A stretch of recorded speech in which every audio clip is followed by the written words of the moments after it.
quote, "I hate how Levy skips past the Magnus game so fast. It's annoying AF." Well, they repeat moves on move 18. I mean, I'm not really sure what you want from me, buddy. That's back to Hikaru.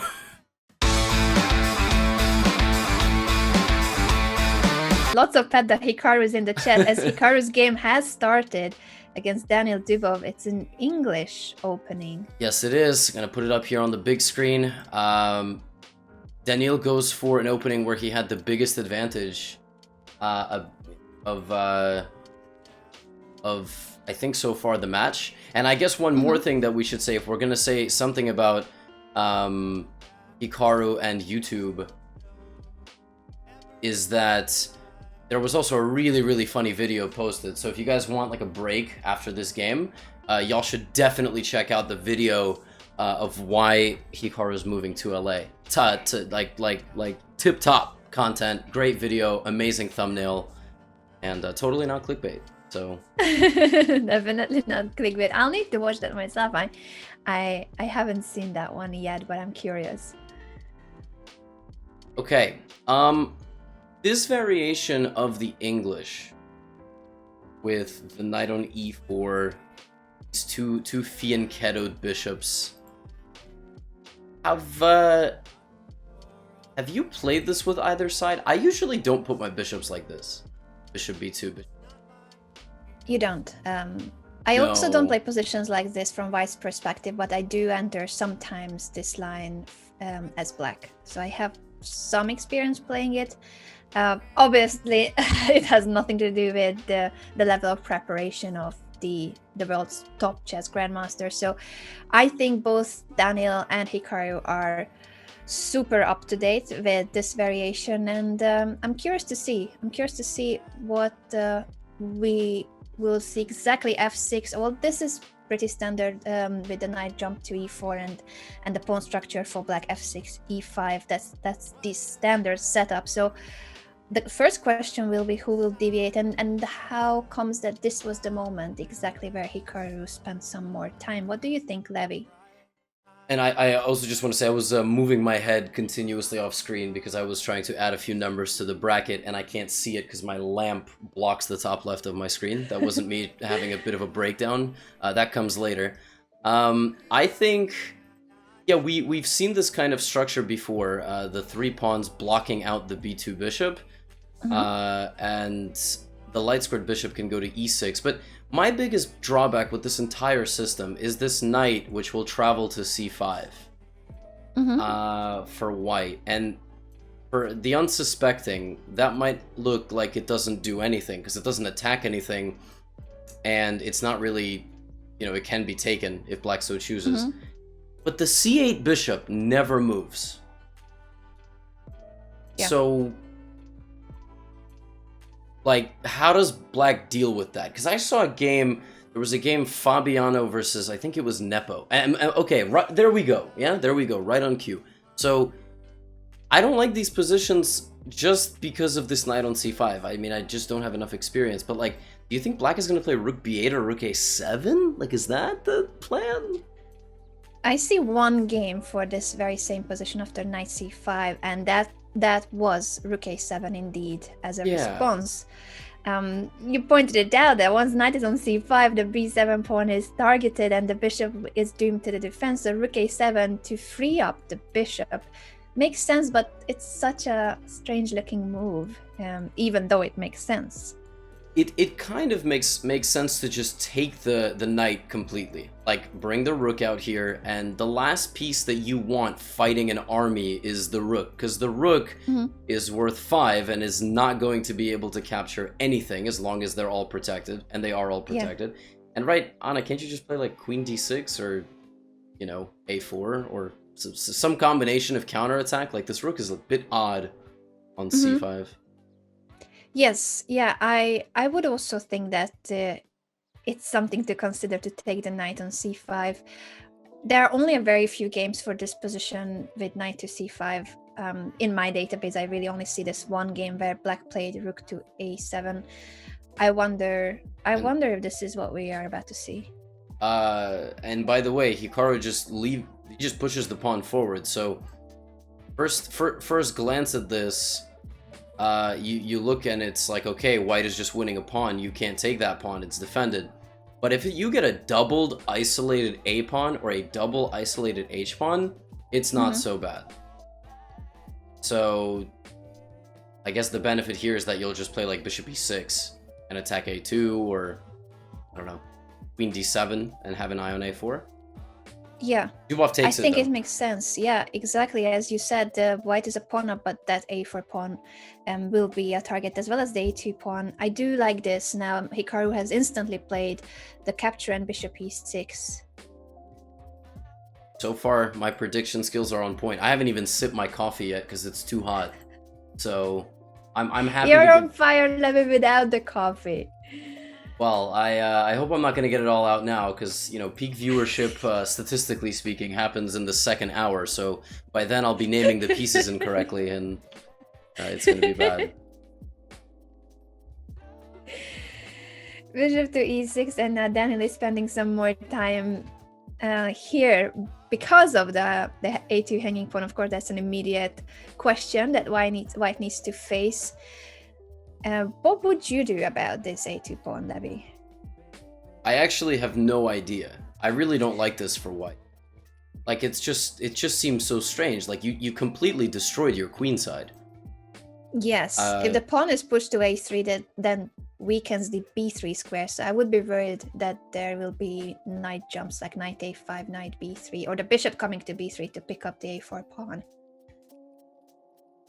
Yeah, I just don't know. Like, I start considering moves like d4 to just open up the position, but d4 doesn't make any sense. Like, first of all, I can just take, and then take, like, trade everything, and then I think you can get b7 with this light squared bishop, but I can also throw in c6, which is always a useful little move, and now the bishop on g2 just stares into nothing. Like, it can never take on c6.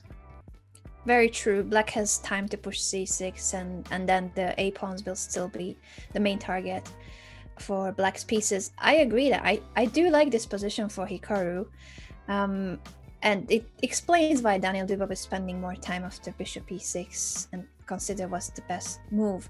I really do think that if a3, black can simply continue with a move like knight to a5 to target the b3 square, threaten bishop to b3 or knight b3. And this is pleasant. This is very pleasant. Okay, Dubov plays knight d2, which is the only way that he can... That's actually a very nice move. That's a very, very high-level move. For any beginners watching, you know, a backwards move might psychologically or emotionally feel like you're retreating, and that's not good. But in chess, you can reroute, right? I mean, you're driving on a road, and then the road is closed. You gotta take a small detour. But when this knight moves, you're getting the bishop into the game, and then the knight also can at any moment go back to c5. So knight e4, knight c5, and now it's black's nightmare again. e6 and b7 under attack. So looks okay. And why can't you just take on a2 is my question? I was gonna ask you the same question, because I like free stuff, and I was thinking that if after bishop takes a2, we've won the pawn back. White doesn't really ever want to take on c6, because giving up that beautiful fianchetto bishop just to win the b7 pawn, and then you will not be able to keep that. That's just really ugly. We could show it for a second that giving up this g2 bishop, that's a hugely committal move, because now the light squared bishop of black will be the king of that long diagonal that Levy is pointing out, and the a4 pawn is still vulnerable. So white is a pawn up but has given up the pair of bishops to black, and the pawn on a4 will not live long, and in my prediction. Yeah, if you want to try out the English or the Catalan or these kind of setup openings where you get a bishop on g2 early on, or g7, trading this bishop, not a good idea, even for the cost of one pawn, as Anna said. So I am curious why bishop a2 is not just an option. I suspect it's that you can trap the bishop with like knight b3 or knight c4. I guess knight c4 because knight b3 there's rook a4. So yes, I think you're right that should be the main move for white to consider, and try to force a situation where black has to trade the bishop for the knight on c4. Yeah, that would be a disaster. I mean, this is great. Again, it's a similar situation. You trade off your bishop, but notice most of your pawns are on the wrong replacement color. Like, you traded off your light-scored bishop, but you have c7, e5, f6, g7. You say, well, my b7 pawn's a light-scored pawn. I mean, yeah, it is, but it's also literally holding your position together, because if this was on b6, c6 would fall, then you get forked. Everything falls apart. So yeah. It's interesting how in this position we have seen how important the light squared bishop is for both sides. So neither white wants to give up that bishop for a knight, nor black should really want to. But then this is really the serious question of the bishop takes a2, knight c4. Can black find a way where it's not gonna be forced that you take? I don't really see how you would get to b3 with the bishop. You need the support of the knight. Well, Hikaru did take on a2, so he's calling the bluff on both us and Daniil Dubov and saying, listen, it's a free pawn, I don't really know what you're doing. So there you go. I'm looking forward to seeing the position of the knight c4 and how will Hikaru react. Maybe he could try. I'm just thinking if you were to play queen d7 and then try to jump away later with the knight, but I don't know. I think the position has become quite complex and concrete after these trades on the queen side. So knight c4. If queen d7, we shall see whether white has something concrete in that position. I see some folks asking me about rook takes c6, and I do understand it. So rook c6 invests the rook first, you take the rook, and then bishop takes, but then there's a fork. And that's kind of the point. But you know what's funny? Is that after something like rook a7, this position where you take the rook is once again not great. This is not great for white, even though white is up a pawn, or a juicer rather, because for the yeah, I mean this is not good enough. And we see Dubov play knight b3, and wait a second, why can't we just take the second juicer? What? Yeah, what is this? What's Dubov, his idea of the rook takes a4? Just a discovery attack with knight to c5? Dubov just, like, that idea of rook c6, bishop c6 is actually fair. Like, that was a fair idea. So I don't know about rook a4 though. So if rook takes a4, what does Daniil want? Does he want knight c5? But then I play rook a7. And here's the problem. If you take on b7 thinking, well, then I take on yeah, but who's on the opposite side of the board? Right? Yeah, the b2 bishop hanging, that doesn't allow any of these tactics. So it really is a question. What's the idea of Daniil after rook takes a4? Does he want to play rook to a1? Well, black can take... Well, no, black cannot take there on b3. That could be tricky. So if rook takes a4, rook a1, we need to find a good move for black. Yeah, you probably retreat. Here's again the issue. It's like, well, this isn't scary. I'll take the knight and then I'll take the rook. Yeah, but the problem is when you take the knight, this is a check, which a lot of beginners overlook. They overlook the fact that there's a check, there is a forcing move available for their opponent. Queen b3 just wins the game because it's also just a free rook on a4. So you cannot take on b3. And then if you can't take on b3, you feel kind of cramped. That's really the problem. Right, I mean, rook a8 is fine. Rook a8 is fine, and then now you are actually threatening to take, because your queen is guarding the rook. So, all good, I think. No. And again, rook a4, rook c6, you take it, and if bishop c6, you're not really worried here, because you could play a move like rook b4, and now you are attacking the knight 2 different times. Takes, bishop b3, and the queen is still going to take the bishop on e8. So I am assuming I'm ending all my sentences with so. Let's see what Hikaru does. So it's a very concrete position, so of course it depends on tiny details in a complex calculation, but I believe Hikaru will take the pawn on a4. He must be, of course, just double checking that there's no trick there for white. There's a lot of concrete issues. The knight jumping to c5 is one question, rook a1 is another question. I don't know if there's any third option there for white that we haven't seen yet, that we haven't examined, Levy. I don't believe there is. If you take on a4, I mean, I'm assuming there's some sort of also tactics, like if the knight jumps, like knight c5. Did we look at knight c5? But, oh yeah, we did. Knight c5, rook a7. Knight c5, rook a7. Yeah.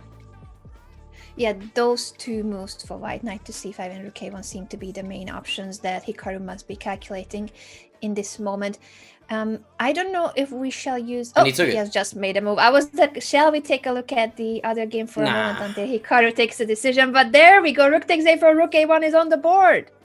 Yeah, Dubov playing, but again, I feel as though this is a bit of a masterful bluff from Dubov, because now Hikaru's the guy up a pawn, and if Dubov doesn't consolidate the position, there's a very high chance that... I mean, imagine Hikaru wins with black in game 1 today, like... yeah, well, that would be a huge hit. Just a reminder to everybody that Hikaru is already leading with 2 wins, 2 set wins. He won on day 1 and day 2, and it's a best of 5, the semi-finals. That means that just one more match win, that's all that Hikaru needs to qualify to the final. Yes, it is. Okay, he plays rook a6. Interesting. I don't understand quite the difference between rook a6, rook a7, and rook a8. But it is what it is. What is there to do? Looks more or less like a quite a straightforward move, though. You know, he's just defending his rook, and a6, c6 is now protected. Okay.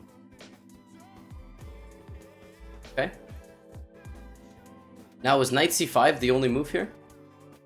Knight c5 meaning that after you take, there's rook a2 and queen b3 check. That's the idea. Let's take a look at that. Yes, knight to c5, bishop takes, rook takes, queen b3. I'm assuming king h8, although maybe a machine even likes king f8, and then take on a2. And white is saying, you're up a pawn, but I've got this absolute savant of the light squares on g2, and you can't do anything about it. And actually, that's not wrong, Anna. If this becomes the position, welcome, like... Raiders. Choose your fate. Yes, pawn up for black, but pair of bishops for white, then with the open b and c5, semi-open 5s for white. This could be an interesting situation, yes. And as I was speaking, I got the raid notification in my ears. Every single time, I always think that's Anna just like yelling. Sorry about that. Just screaming into my ears. No, just, you know, we gotta celebrate the raid. Appreciate it. If any of you are new to the chess circuit, this is currently a 4-player knockout. We're currently in the semi-final, the Magnus Carlsen Tour. It's a $300,000 prize pool. Winning it gives you 140k, 80k for second, 40k between third and fourth place. Red Mountain _ tipped $5. Shout out to Levy and Anna for the awesome players of the entire tour. So 4 events have taken place in the Magnus Carlsen Chess Tour, and out of those 4 events, the 4 players you see competing today, they were the top 4. Magnus Carlsen winning 3 out of the 4 events in his very own tour. Daniil Dubov is the winner of the Lindor's Abbey leg of the Magnus Carlsen Chess Tour, while Hikaru Nakamura and Ding Liren had the top scores in terms of tour points.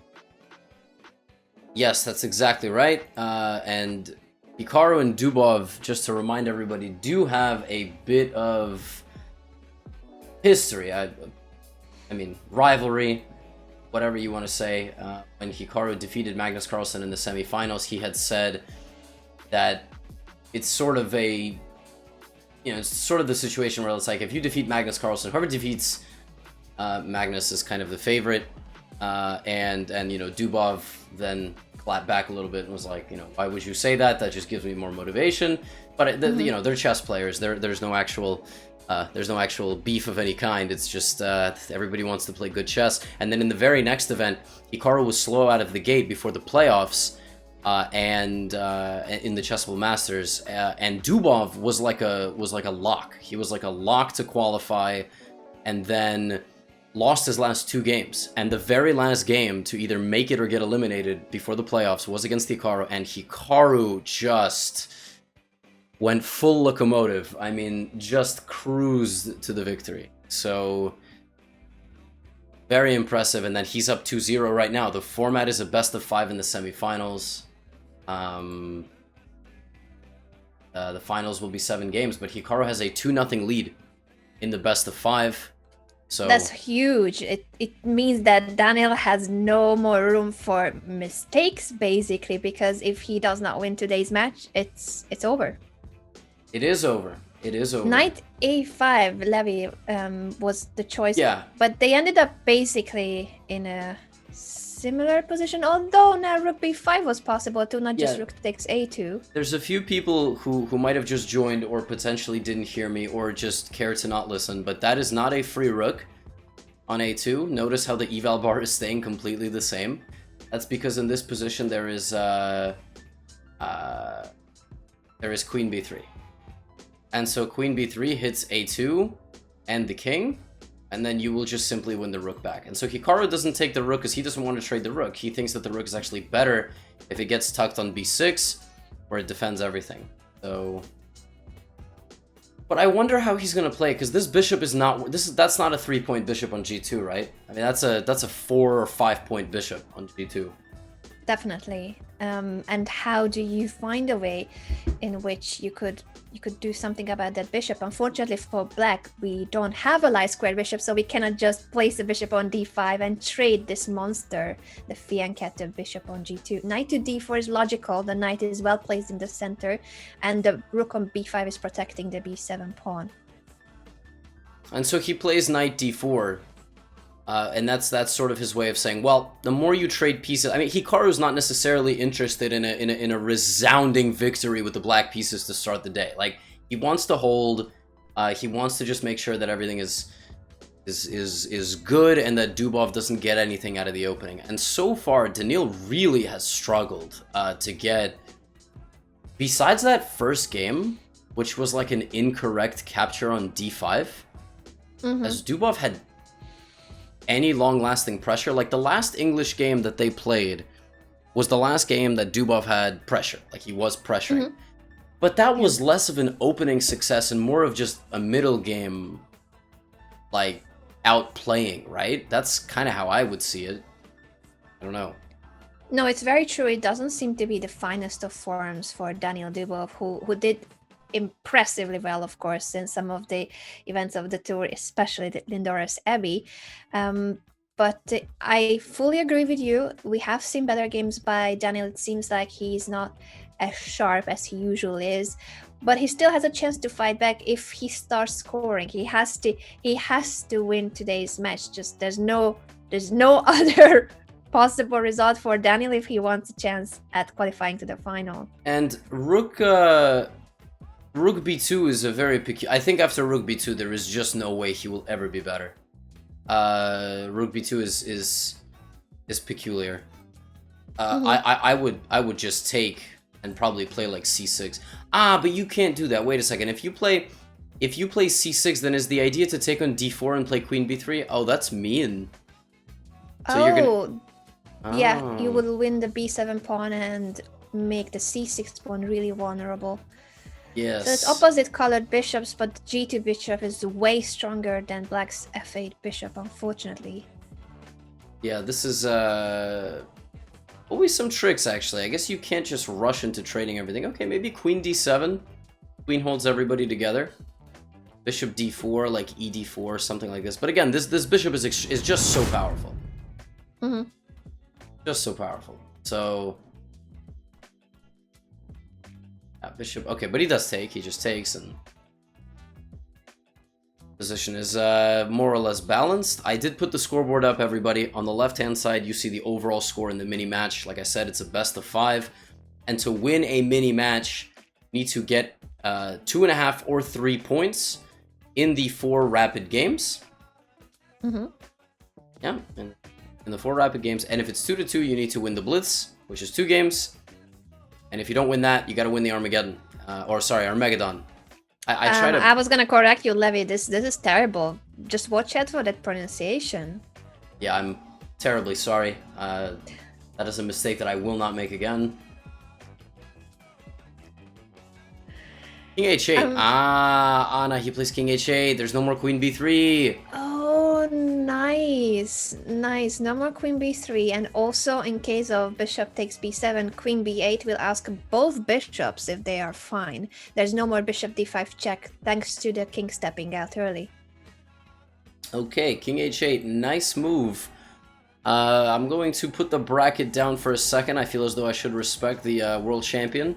Although he did trade the queens very early.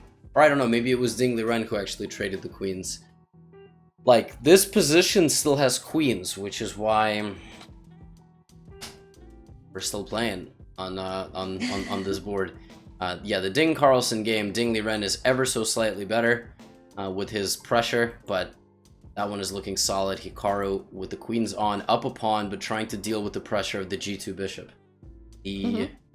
Is Queen A8 an idea?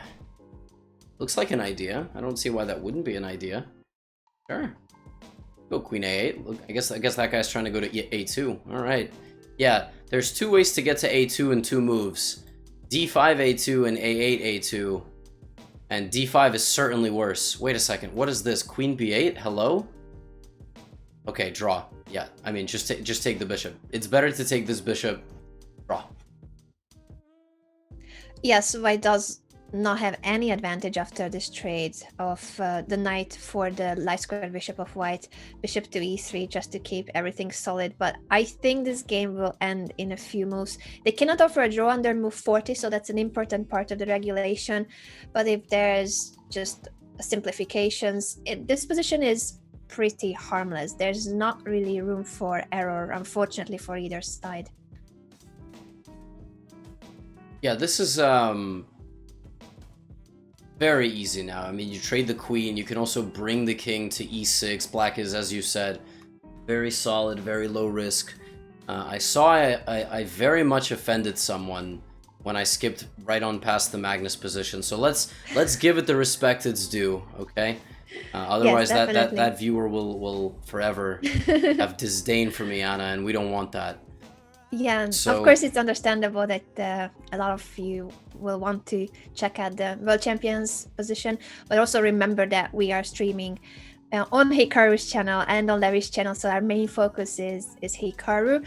But let's check out this position where Ding Liren has a pawn up but is underdeveloped.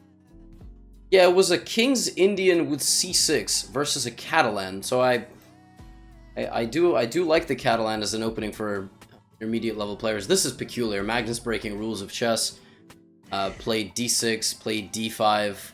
2 moves wasted. Sorry, I'm just seeing that they might be repeating moves if we jump to the end, because it could end right now with bishop the Hikaru game? h3 bishop. No, Ding Liren Carlsen.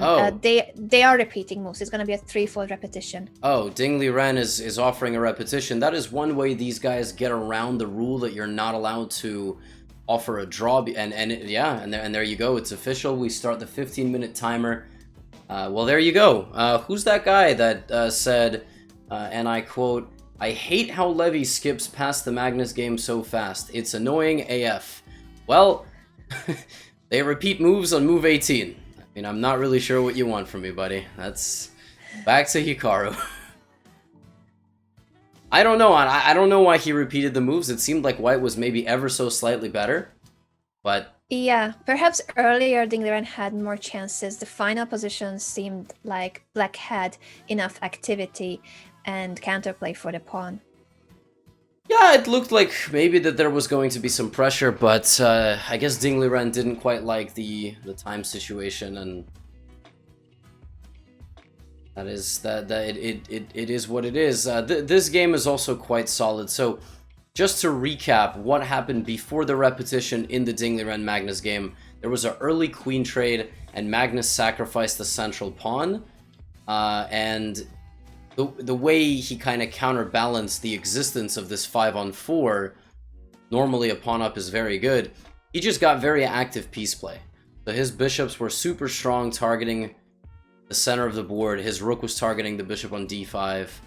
And right here, I mean, Ding Liren played a move e4, which defended the bishop and attacked on f5. And he did not have to repeat. He could have played rook d3. He could have kept playing, and then if knight b4, I guess he has to play, yeah, some sort of rook d2, maybe either here or here. He could have tried to play on. That's all I mean, but he decided that he wasn't a fan of his position so much, and he chose to repeat moves. That's that. So. Here we have the solid start, and it could also be a solid start between Hikaru and Daniil.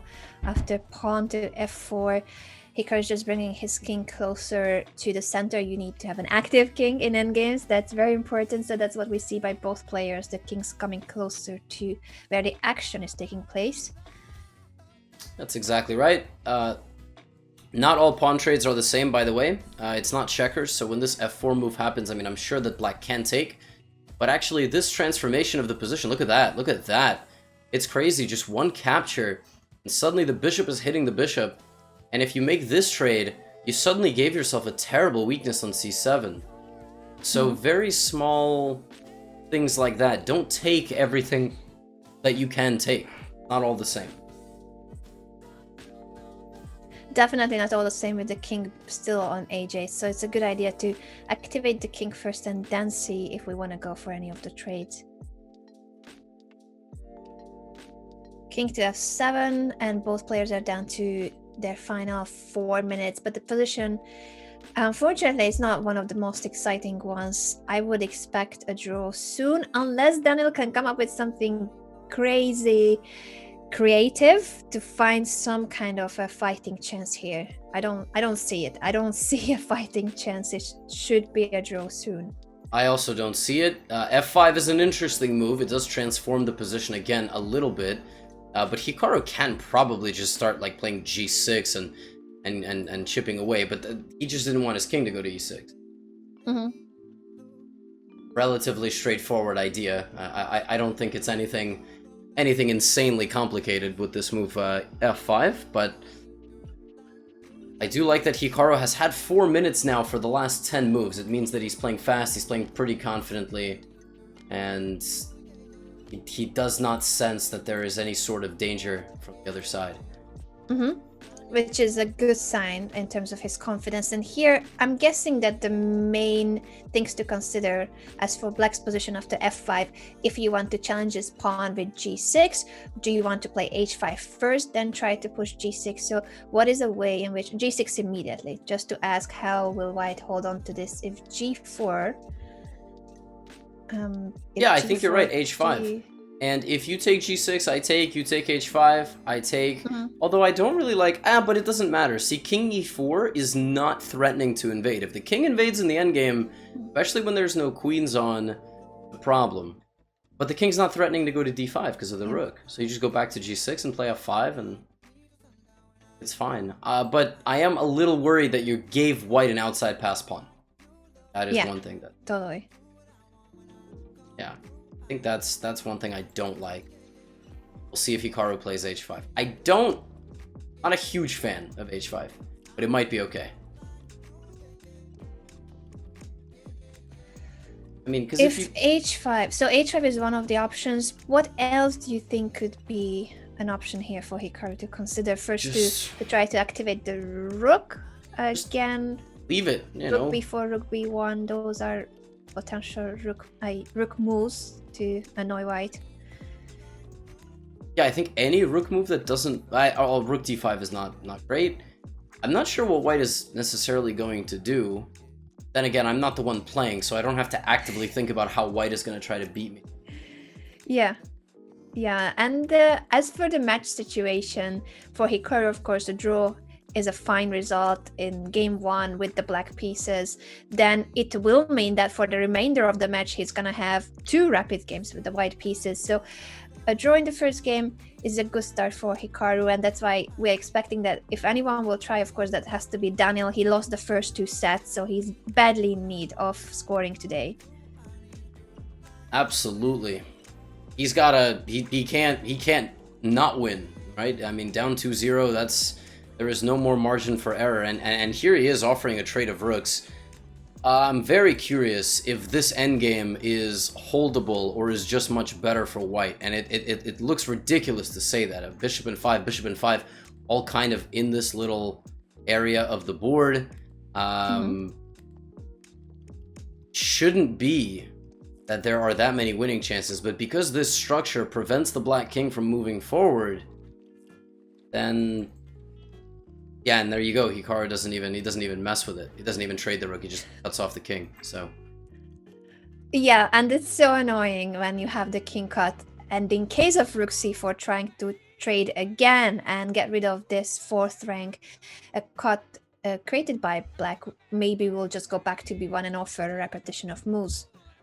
And there it is again. Actually, here taking is even worse, in my opinion. You move this pawn out, c5 will force the bishop back. The king could get to d5. Maybe you're fine here, but there's no reason to trade the rook. There's absolutely 0 reason. There it is. Maybe a repetition isn't coming. Maybe Dubov plays, because Dubov might feel like, I've got Hikaru played against me when there was nothing to play for, and hey, I see some discussion already in the game chat yelling it is clearly equal, clearly going to be a draw. Great username, by the way, Popular Soccer Ball. Excellent username. Okay, bishop c1. That's interesting. So he does want to keep the game going, of course. He has to for the match situation. Daniil Dubov needs to try to win whatever position he has. And here, well, white does have space advantage on the king side, and by keeping the rook cut off with bishop c1. So we were trying to get our rook to f1, g1, annoy the king side structure of white, but with the bishop being on c1, Hikaru just decides to wait on the back rank, rook to a1, rook to b1. yeah, exactly. White can't really do much of anything. If you take on g6, I just take back. I guess one idea here is if you take on g6, can white try to create an outside pass pawn with a move like h4, h5? And I just don't think so. Like, even if you get a position with the pawn on h5, the king is in the square. If that's first, king is in the square, and second of all, like, good luck. Like, how are you ever going to successfully make a pass pawn? But maybe Dubov will play for that. And okay, he's making some moves, and oh my, I just noticed that there is someone in game chat. This is really impressive. I mean, this person had to work to make this happen. This guy's username, I'm just seeing it. This guy's username is SagLife, and every rating he has is 777. No joke. This guy is a legend. His rapid, blitz, and bullet ratings are all 777. That is actually maybe one of the most impressive things I've ever seen. To get that, that is a level of dedication. Oh my goodness. Wow. That is absolutely dedication. Shout out to SagLife. Shout out to Sag. Yeah, definitely. 777. A check was given on f1, and then a few more moves on the back rank. I think it's repetition. It's about to happen. King g2, rook e1. I think we're about to see it. King g2, rook e1. The shuffle. White can still insist by playing rook to c2 to avoid the repetition if he wants to keep the game going. So he plays rooks to c2. Yeah, okay. But the position is so solid. It's just very difficult for white to create any kind of threats in black's camp. Wait, his puzzles rating is also 777. What? How did he get a puzzle rating to 777? Wait, what? That's legendary. That is dedication. 777 in every single rating category. Wow. Shout out to chess.com/member//life. Amazing. This is his moment to shine. I'm really impressed. I'm also impressed with Hikaru's cool endgame technique, just bringing like keeping the rook always on the back rank, shuffling it over to a1, then maybe next move rook to b1, just saying simply to his opponent that he can do nothing. Yeah, he can't do anything. The good thing is Hikaru controls the entrance points, so rook b4 impossible. In a perfect world, Daniil goes rook b4, rook b8, rook h8, rook h7 with check, defensive g6 is gone, g7, g8, queen, and then checkmates. But if you play something like rook c3 here to try to play rook b3, let's say I do nothing, I play king e7, rook b3, even something like rook a4, rook b8, I'm still in time to run my king over.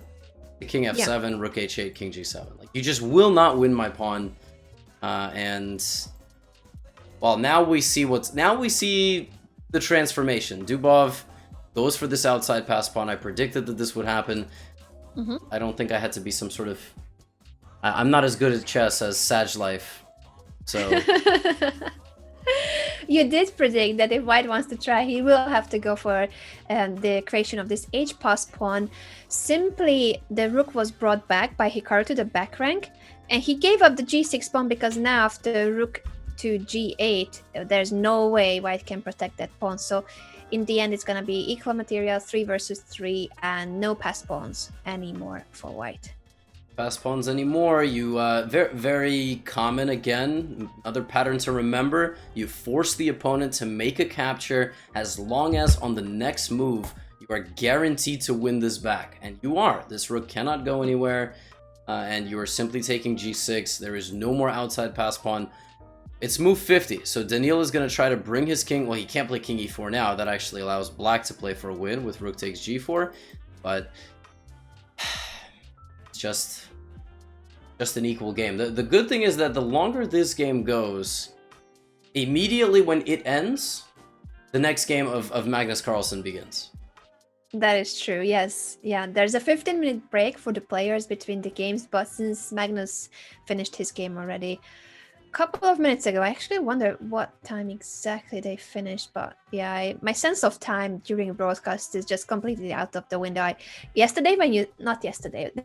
day before Levy, when we were broadcasting the first day of the semifinals, and at some point you just said 2.5 hours passed by, and I was like, what? Really? Because when you're having a good time and the games are exciting, I have an amazing co-host, you're having a blast, you're having an amazing time, and time definitely flies. Can I also just say, because again, this game is kind of boring, that guy's last game was at 77.7%. How is that even possible? Is that just the greatest coincidence from the gods, or... No, surely not. Goodness me, no way. I was wondering what was the response you're gonna come back with, but then I realized you have just explored something else about the legendary Sag Life on chess.com. Wait, this is actually like astounding. How do you? I mean, if he deliberately tried to get a 77, like that doesn't even make any sense. Like, how do you even? Because you can't. That is crazy. I don't. What? This guy just broke the system. You can't see your accuracy during the game, so how would you know? I don't know. Like, you can't, right? Like, that's not even... Like, man said it was all calculated. Now he's talking to me in game chat. This is actually truly fascinating. This is great. This is great. It is. I mean, he must have played that game against a friend of his or his own account if he has alter accounts, and he knew exactly what line would make it to 77.7. It's crazy. And also, he's attempted Puzzle Rush 7 times. Like, the man, he could be on Unsolved Mysteries, you know, like that series, like everything is foolproof, every single thing. And then I think if anything else goes on beyond this, like, oh, he also, you know, he has 7 glasses at home and he only uses 7, he has 7 utensils. At that point it's weird. Yeah, at that point you might need to seek help. Like, it's funny to a point, and then there's the point of diminishing returns, at which point you probably need professional help. But so far it's funny. I do find it funny. Daniil Dubov must not find it funny that he couldn't find a grip on Hikaru and he ends up offering a trade of rooks now on h1.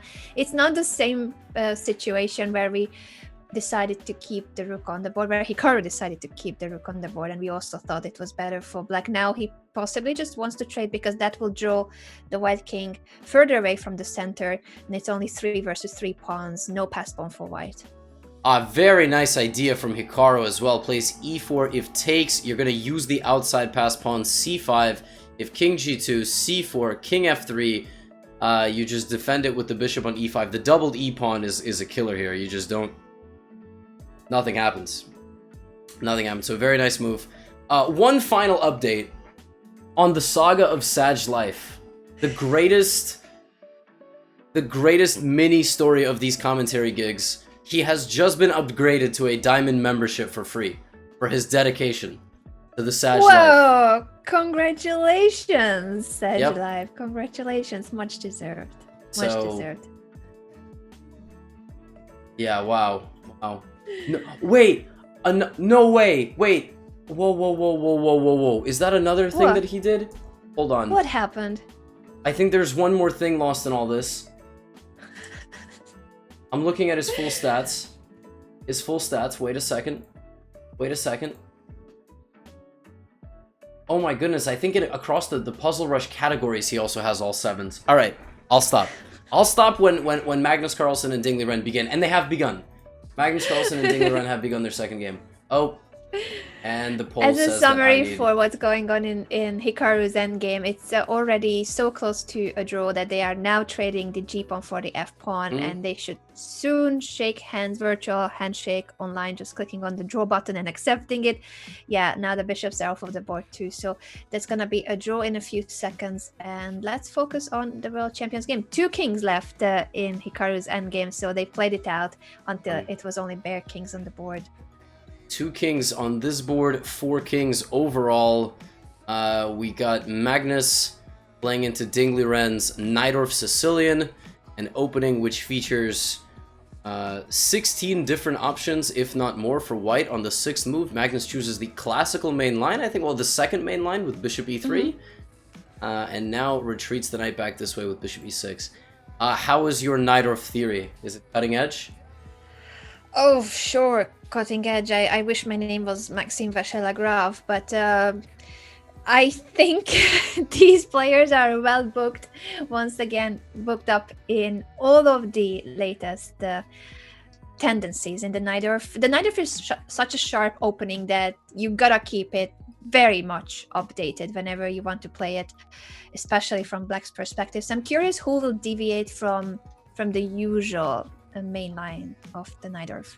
Yeah, I very openly have admitted over the past several weeks, I only know the tip of the iceberg as it pertains to the Najdorf Sicilian. I mean, I know one line in particular, a few lines like very well, because I actually tried to learn the Najdorf on the white side once. I quickly abandoned that, but beyond that, I don't have a tremendous amount of expertise in these systems. I do know that we have seen this h5 move a lot.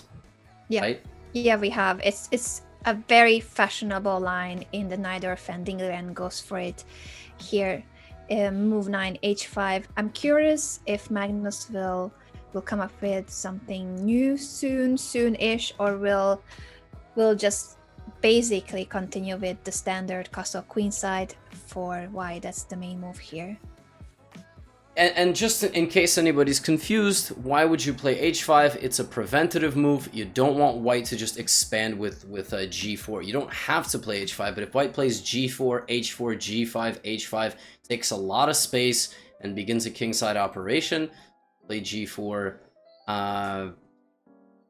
and you have a nice position, and you play h5 with black to prevent any of that from happening. I'm assuming there's going to be lone castles. Anna, do you mind keeping an eye on the chat? I need to step out for 1 second, but I will be right back. Definitely, I'll keep an eye on both chats, on Hikaru's channel, on Levy's channel, and of course the position here after h5. I really am curious if Magnus will go for castle queenside. That's the main move. according to my database, it has been played over 300. Yeah, 300. Can I see the number properly? Yes, over 300 games. My math is terrible, so whenever I look at numbers, I need to double check. Is it 32? No, it's 300 and over 320 games where castle queenside happened here. 4 white, knight d5 is the second most popular move, and bishop to e2 was also tried in a couple of games. So I'm curious to see which one will Magnus Carlsen go for. What do you guys predict? I'd like to see in the chat your prediction here for the world champion. Oh, too late. He played bishop to e2.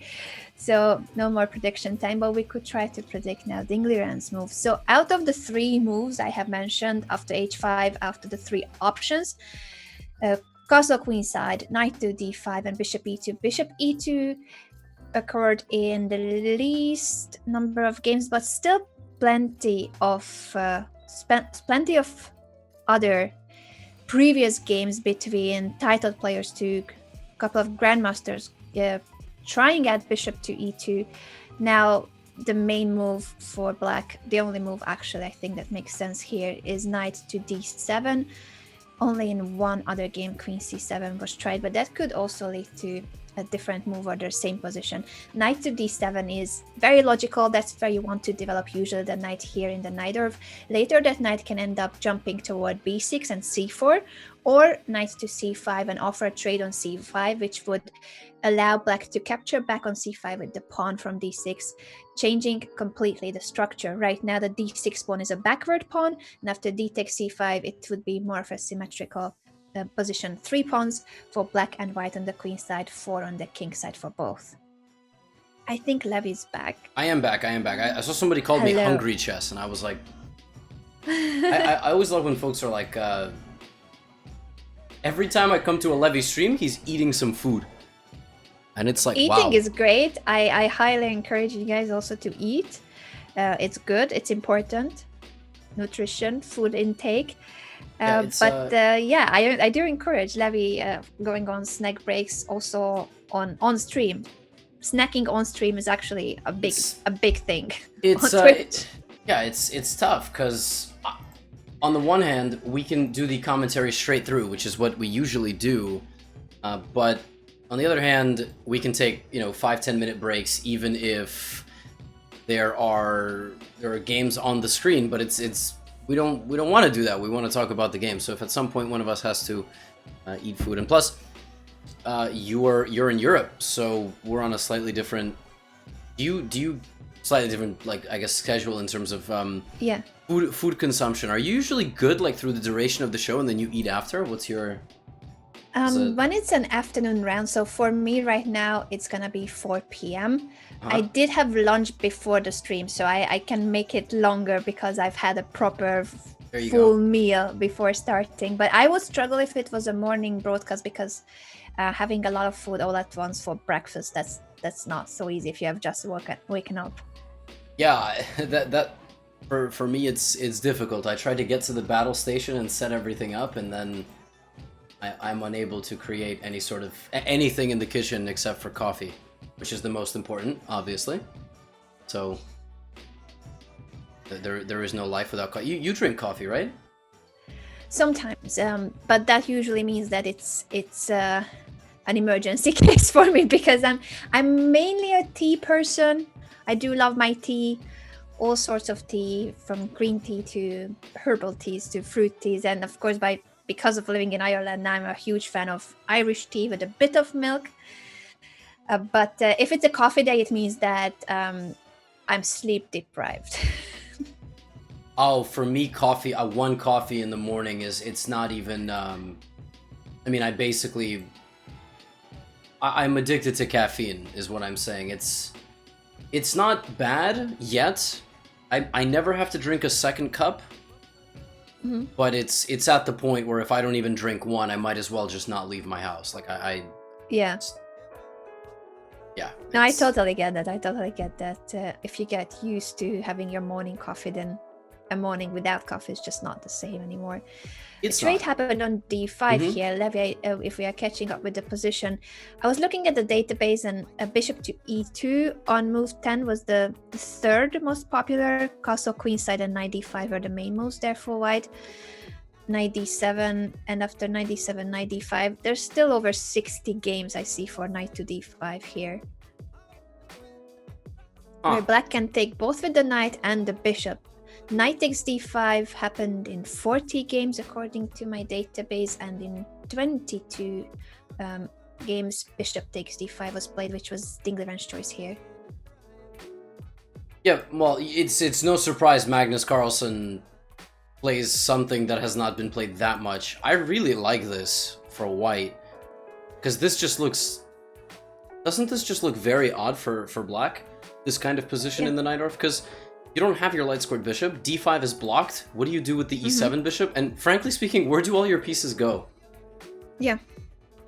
Like, I like this position, and also, as you said, Magnus usually just tries to get a playable position in the middle game. He doesn't try to not necessarily refute the Najdorf, but as long as it's a position that's not that theoretical, anyone can just show their strength in terms of middle game strategies, plans, and just to outsmart his opponent. That's usually what the world champion aims for, playable position, and then the better player will win.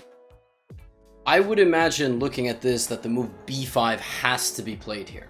Have to play b5, then you have to play knight b6, and then you have to try to play knight c4, take this pawn. I don't see anything else, and I would imagine Magnus will play f4 or g4. So, but if b5, knight to b6 is the most logical, and I agree that that's what black should play for, then the question is, was b6 on move 12 a good decision for black if you're gonna push b5 in 2 moves instead of playing it instantly? So he could have played a waiting move, queen to c7 for instance, instead of b6, and then if white castles, you have b5 instantly. Yeah, I'm actually kind of confused why he didn't do that. Maybe if you delay setting up something like with queen c7, no b6, b5, maybe white just starts to play c4, rook c1, and completely changes the game plan, like, and castle short, and all of a sudden you've got this queen on c7 that could be a target. I'm not sure. It's one of the drawbacks of not having huge opening knowledge of the variations, but what I will say is that it looks very difficult to actually attack Magnus's castled king here. Yeah, I fully agree. And you were saying that you don't know much these positions, but you were just basically analyzing a line that's the main move of the queen c7, c4 was tried in most games that I see. Really? Yeah, c4 there in 7 games, and oh, it's theory. Oh wow. White either winning or making a draw. I don't see a single game that black won in that position, but well, very few sample games. Yay! Of course. That's amazing. No, I didn't. I actually didn't. I did not know that. This is all kind of strange to me, because I think from like optically speaking, this just looks kind of terrible. I don't know. Just looking at this for black, I just. So now queen c7 was played, and this is not the same. If he will end up pushing b5, taking it 2 moves to make that b5 pawn push, then something has gone wrong. Yeah, but the thing is, Anna, if he doesn't play b5, what on earth is Ding Liren gonna do? I think he'll still have to, but he will just lose a tempo with it. Like, he could also play a5, but... Hey, there it is. Hey, there it is. b5 from Ding Liren. Yeah. There it is. So basically, he played b6, and then 2 moves later, b5, which is losing a tempo for black. We could also argue that if he did not play b6, white wouldn't have castled queenside, but when the position is about to open up and the kings will be exposed and attacked, every single tempo counts. So I don't think that he had the luxury of playing b6 to kind of tempt white into castling queenside and then push b5. This feels slow. It does feel slow. Actually, the first thing that comes to mind here is I see this pawn move up. I want to take advantage of the squares. I was thinking if you trade the queen, Just go for a queen trade. Black's attack is just is crushed. There's no more attack once the queen is gone. Knight can jump into c6. Looks very pleasant. Looks very much. Doesn't this look very much like Ding beat Magnus?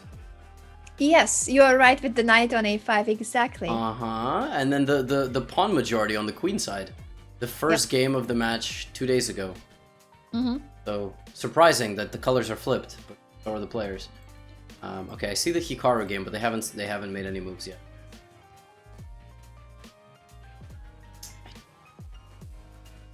Here, you could also just play knight a5, knight c6. You also, like, why can't I just go g4? Good question. Try to open up the king side as soon as possible is logical, while the black king is still in the middle of the board. We want to somehow get access to that king. So if g4, threatening to push further with g5, how will black react? G6. Yeah, g5, g6 is the main issue, yes.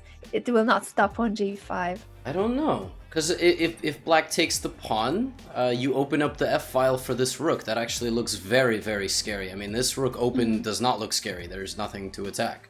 Yeah, I don't think black can take on g4. I like g4. If Magnus plays g4, I'm gonna be very happy. I'll be very happy. I don't see an immediate problem with it either.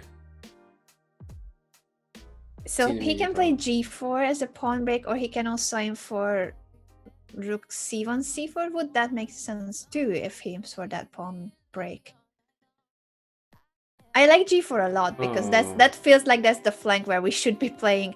But because he has already stepped out of the c file, rook c1, c4 can also be an idea. No, I'm not saying if it's good. I don't know if it's good or bad, but g4 and c4 are the two possible pawn breaks. f4 isn't the same. That's not exactly what we would like. I see a lot of people saying c4 is the best move according to Ceci. Like you just play it, and then immediately. Yeah, apparently, and then you just it's the same thing we saw Hikaru do last game. You give away the pawn, but you play a move, and you're gonna you're gonna win this pawn back no matter what. If knight b6, knight a5, you're gonna win this pawn back no matter what, or jump into c6. Yeah, so, that makes sense. Knight a5 afterwards. Yes. Well, I didn't realize that you can go for it instantly, but makes a lot of sense. And Hikaru's game has just started. Yes, it so has. That's the second game in his match today against Daniil Dubov. Wave goodbye, Magnus, for now. What do you say bye? We'll check in with Magnus later, or maybe he will just very easily win the game. Here we go. And it's GM Pet the Hikaru. Amazing. Amazing. I can't... Oh my. And I will keep you all updated when the first person in the chess.com game chat goes, "Who is Pet the Hikaru? Who is this? I don't know this. What does this mean?" Imagine only being on chess.com. That's really where it... I know. And there it is. There it is. Right on cue. I don't know if that person heard me, because that kind of kills the fun. Who is Pet the Hikaru has been asked. Oh no, that guy said that. Oh, now they're all saying it. Okay, they're all saying it. They must have heard you saying it, but yeah, GM Pet the Hikaru with the white pieces. Reminder: he won his first 2 sets against Daniil Dubov. He only needs to win one more set to qualify to the final. So, in terms of opening choice, we don't see any more Sveshnikovs by Daniil. That must be yesterday's conclusion, that he got 2 uncomfortable positions and lost one of them. That's not a pleasant memory, so he switches his opening choice for today. He does switch his opening choice. He goes back to what you and I were watching him play. Rouser with d6, bishop d7, these two slingshot bishops. I mean, they sit back and then they wait for a moment in the action when they can spring out. And my air conditioner just booted up. So do you hear the beeping that Hikaru heard? I hear it very mildly. I don't think it's being picked up much at the moment. Okay. Yeah, I thought it was but maybe the beeping would stop at some point. Sadly, it's not the case. Yeah, I adjusted my microphone a little bit. I don't hear it that much anymore. So it was worse at the beginning of the call. I think it's fine now. Okay, flexing AC. Yes, flexing AC. Correct. My my in window use the air conditioner. I wish I needed air conditioning at this stage, but Ireland is not famous for really hot summer days. How are you liking Ireland? How long have you been there? It's been over a year by now, and I really like Ireland as a country. It's so pretty, everything is green. But I do miss sunshine sometimes. The rainy days just remind me on how much I loved living in Spain for the amount of sunshine you get. Even in the winter, it could be cold, like it does get cold in Madrid, but the amount of sunshine and even the coldest days, it's bright and sunny. It's a great way to boost one's day simply by looking out the window and seeing how bright and sunny it is, how pretty it is. I have been asked if I am Indian. No. Are you? I am not. Oh.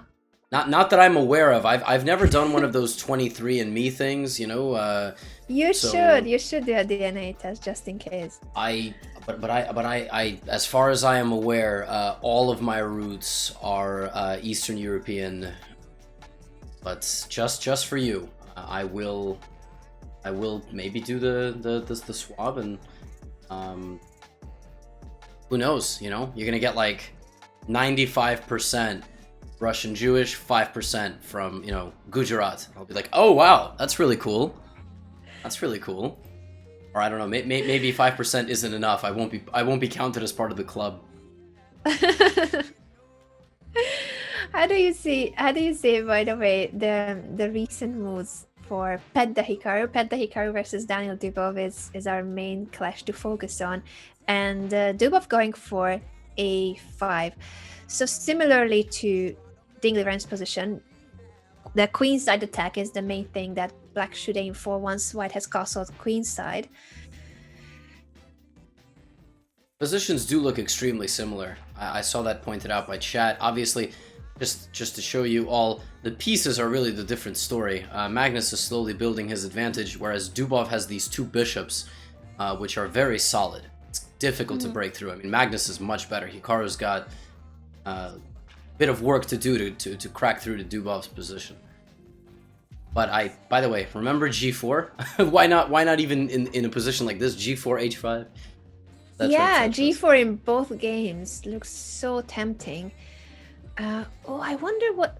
Yeah, I was just looking at it for a moment. I was going back to the Carlsen Ding Liren game, and you're right. It does feel like Magnus has just kept increasing his advantage after that castle queenside move and pushing c4. He went for the knight maneuver to a5 and then c4. Yeah, he did. Yes, he did. Exactly. He played your move finally. Finally, G4 is on the board. Well, better late than never. By the way, look at the eval. Okay, no, the eval bar just saw G4, but sometimes the computer doesn't see that a move is possible. So watch, it's like plus 0.98, plus 1, and then you play G4, and all of a sudden it went to like plus 1.5. I mean, now it's gonna think a little bit. Oh, now it's back down. Yeah. Plus 1.4. Whoa. So engines sometimes take a while to figure out whether or not they like attacks. Now, I wish this was Hikaru's position, where he played G4 just now, but it's Magnus versus Ding. Magnus is putting some serious pressure here on Ding Liren, and let's see what... and there's G4 on both boards! Yes! G4 has been played on both boards. You did it, Levy. You predicted it in both games, and it does seem to be a really strong move in both positions. Here we go, but yeah, I like how this G4 is sitting there with the eval bar going, I don't really like it, it's not the same. It's all the same. G4. The rule here, yeah. Castle... Oh, an H5 from Daniil Dubov. That does seem logical to stop the pawn launch of white on the king side as soon as possible. So in case of G takes H5, knight takes H5, that knight is doing a good job blocking the H pawn and also offering a trade on E7. I don't think black would mind once again having a king on E7. Yes, yes. So you're bringing up that if the bishop makes it to f6, king e7, the king just brings all the pieces together and is like, all right, hug me. we're in for a wild ride. So, and also if gh5, knight h5, there is bishop e7, and as you said, yeah, king e7. There's just no way to get to the king. Somehow the king is perfectly safe. f6 and it's guarded. So maybe we will get that. What do you think, optically speaking, is the best? I like taking on f6 and I like playing g5, f4. That to me looks nice.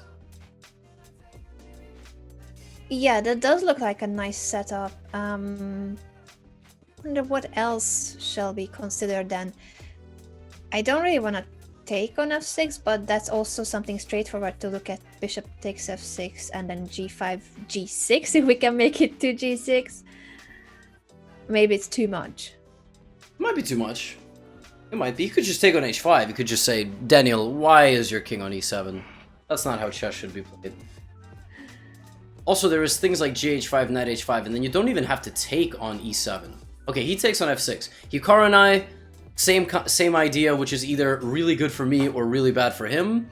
But I do like what he's doing, and also he has very fond memories here of Daniil Dubov's bishop going to d8, right?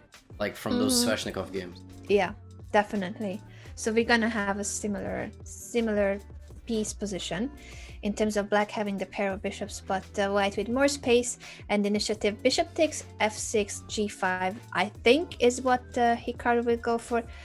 G takes h5, I don't think is that powerful after having traded on f6 because the g7 pawn is very well protected and the h file opening up should be okay for black, not for white. I agree with everything. My only thought is, what if Daniil plays gf6? Well, that's a valid point. That's a valid point that he can prevent the pawn push g5 by taking back on f6 with the pawn. Daniil, he's thinking about it. Yes. He's thinking about it.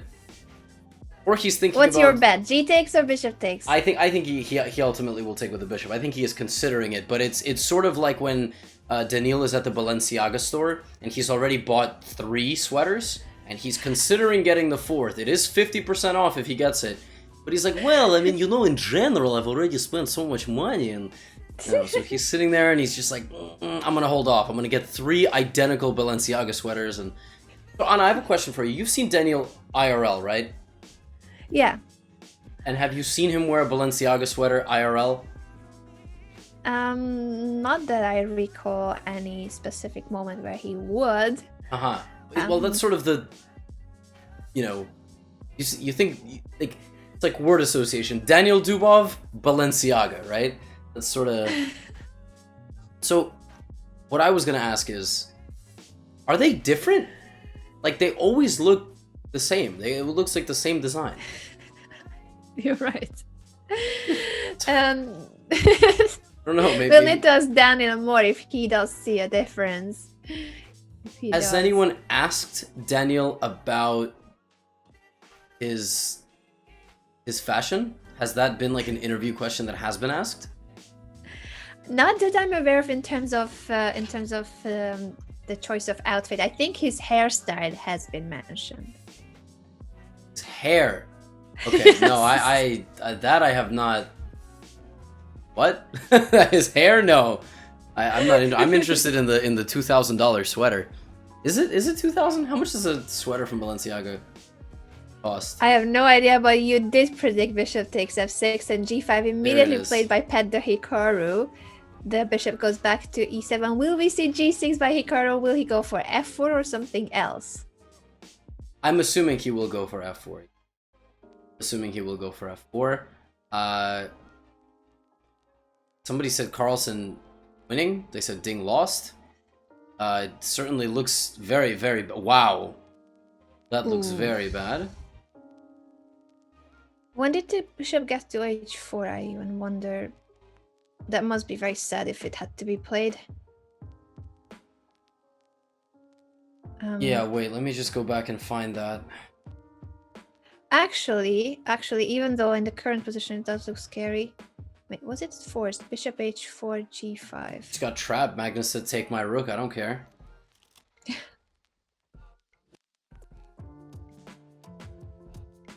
Yeah, so basically for the whole time, well, at least for one move, Magnus did offer the e1 rook. He offered an exchange for the dark squared bishop. Just stating the obvious, he was threatening with a lot of things, including knight e7 check after the pawn has been pushed to g5. So that cuts the h4 bishop out of those squares, the defense of the e7 square, for instance. This is unfortunate. His bishop on h4 is stuck. Does rook takes f7 win somehow? Like, can you sacrifice the rook? Probably not. Probably no need, but just queen f3. Or even double, right? Rook f3, rook f1, and boom. Okay, or that. Queen g4 played immediately, but rook takes f7 was definitely something to consider. It still is an issue. Well, with the queen closer and d7 and e6 all under pressure, there is always this looming problem of the king being forced out, kicking down the door here and just attacking with the queen, the second rook, the knight. Only piece that's not participating is the bishop, but all the bishop has to do is go back one square to d3, and it also has vision. It looks like Magnus is going to win. Just looks like Magnus is going to win. Mm-hmm. Will we see rook takes f7 now? Maybe. Queen c7. I honestly left. I felt bad looking at that position. It just didn't feel good to sit there watching Ding Liren suffer. What an amazing position. Yeah, Magnus we might be Carlsen. just moments away from resignation from the Chinese Grandmaster. I do think that Magnus is calculating rook takes f7, giving up the rook and then queen e6 or rook f1, depending on the move order. Yes, which one is better? And maybe just queen e6. as far as the Hikaru game, everybody's been petting him for about 10 straight minutes now, combined on time. A win in the other match for Magnus means 1.5 to half, and another win puts him up 2-1 in the mini matches. But Hikaru, the only person of the day who has a chance to auto qualify for the finals and await the winner of the other match. And this is a very tense position on the board. Hikaru and Dubov, opposite side castling, relentless attacking incoming. Do you prefer to attack here with white or with black? I think I still prefer white's position, but these are really tricky. Opposite side castling, or in this case, the fact that black's king is still on e8, but definitely not on the queen side. So Hikaru decided to stop black's expansion with b3. It's always tricky to know when you should push your pawns in front of your own king. Here he decided that was the right moment, and if black goes a4, I don't think his intention is to take that pawn, but just to sit on b3. Yes, exactly. And both players now play a move on kind of opposite mirrored flanks, so the B and G lines, and they push a pawn, solidifying their kingside structure a little bit. Bishop c4 is a very aesthetic move. Very nice looking move. You can't play d5, can't play e5, and if you play a4, I think Hikaru is just going to play f4, f5. I think that's what's going to happen. I did replace the smaller board because I was assuming that Magnus was simply going to win. His game Hasn't was he going won to be... already? It was not official. He didn't take on f7. He didn't sacrifice the rook. It seemed like a crushing line for Magnus Carlsen. He played rook to f3 instead to just simply double rooks on the f file. Oh wow. Okay, so apparently there is some vague hope here. All right, cool. Cool. Maybe it's not completely over. Yeah, Ding's got some pieces in front of his king. Was rook f7 the only winning move? It was. The computer actually flashed. Whoa. Magnus Carlsen had to play rook takes f7. That's what he had to do. King f7, queen e6, king g7, knight e7 threatening queen g6, queen c4, queen g6, king f8, knight f5 with the threat of queen g7, and then if queen e4 check, king a1, the only move Ding has is to sacrifice. Anna, why didn't he see all this? I don't know. It's so simple. I think anyone would see it. Anyone. Chat, I saw people writing that variation. They were like, I don't understand why Magnus didn't just play rook f7, queen e6, and so on. That's just... But he's still completely winning with the rook and the queens. I mean, imagine being world champion and not seeing that. Like, that's triple crown. Yeah, it was...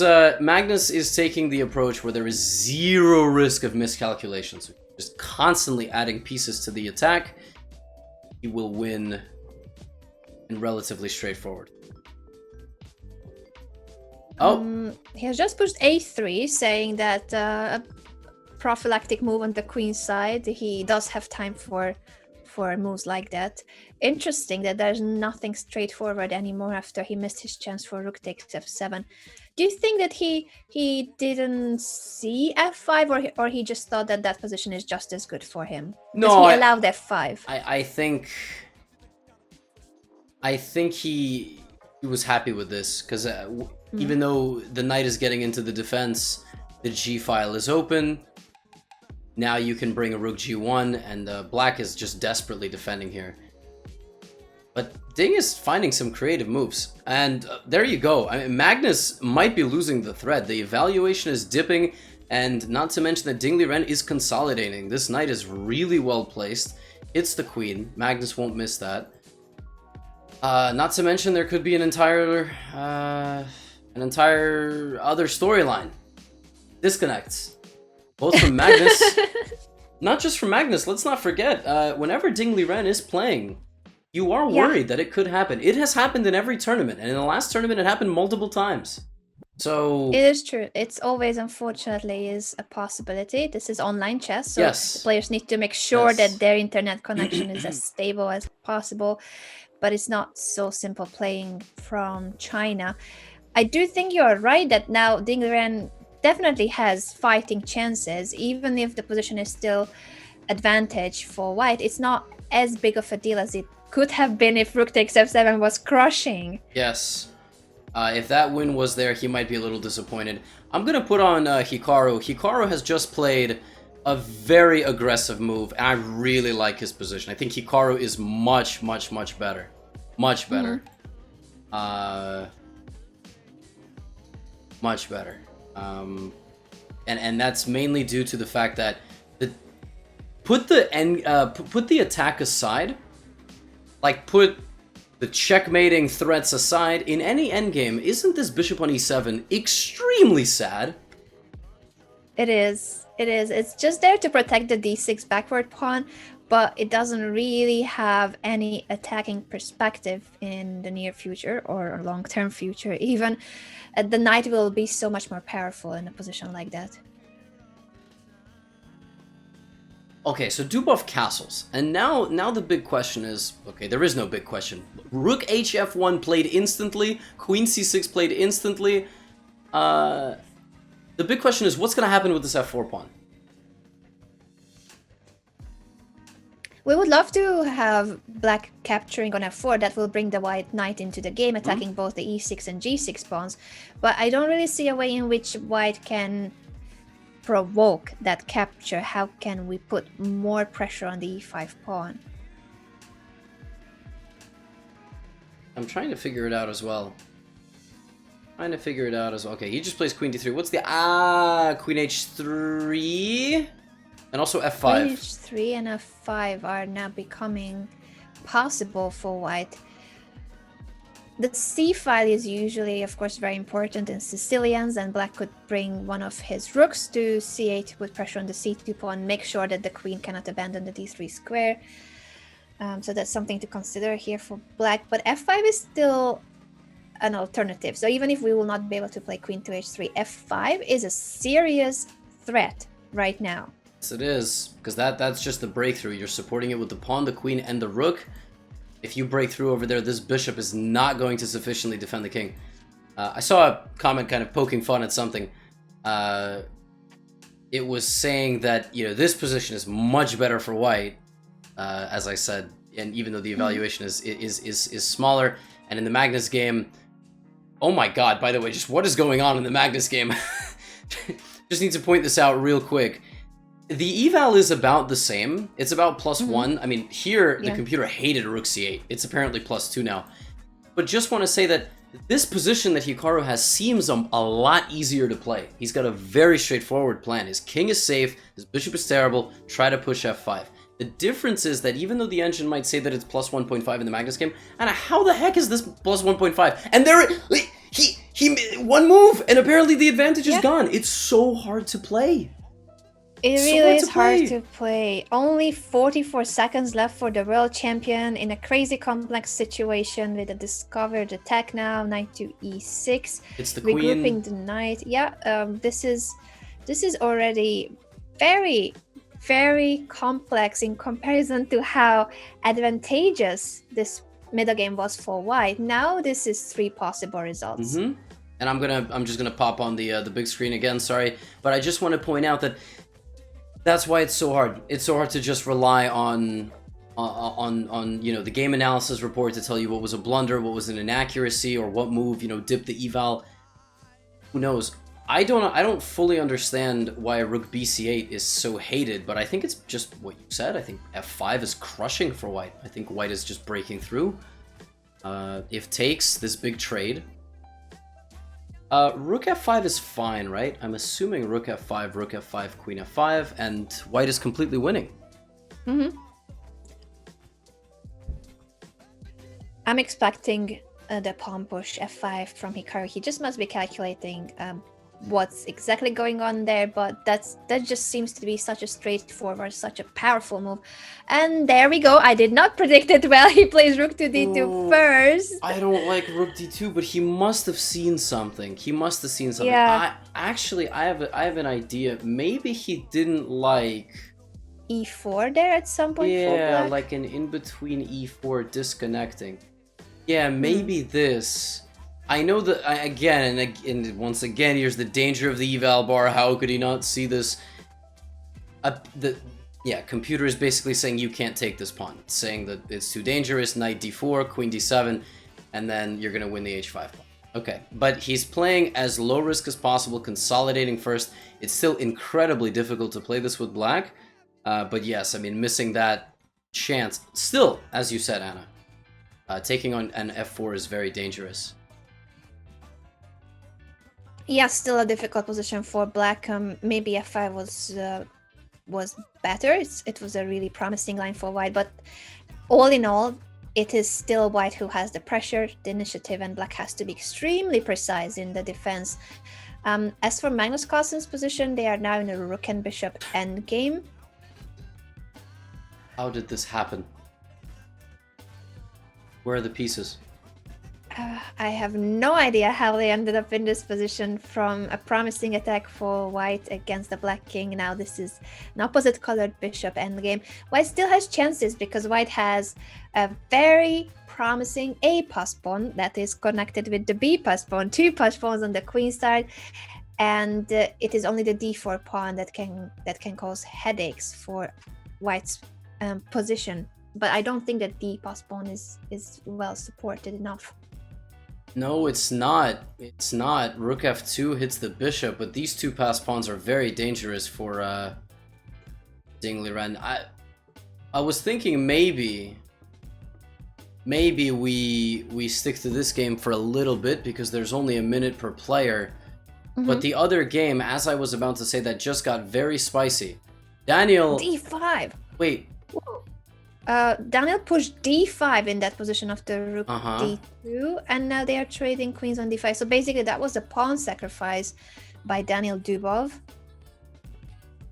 And both the e5 and a5 pawns are hanging. So I wonder what is the line he aims for, to take on f4?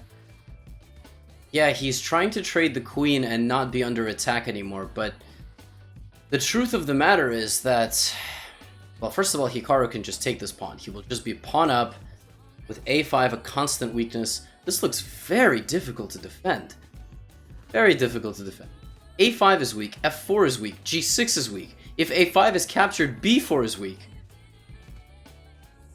I'm not feeling great here if I'm Daniil Dubov. He went for d5 to try to, well, give up the pawn, but with the pawn sacrifice, he at least has forced the queen trade on d5. But I also think that this is gonna be very tough to play.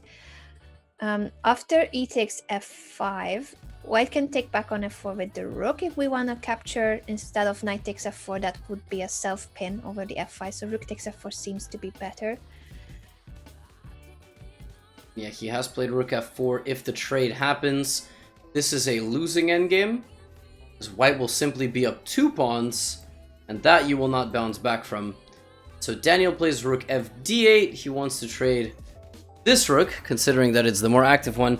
And the difference here is that if you take on a5, I'm assuming there's some sort of rook d2, rook d1. So he's sacrificing a second pawn for really active play, and this position is going to be tough to defend.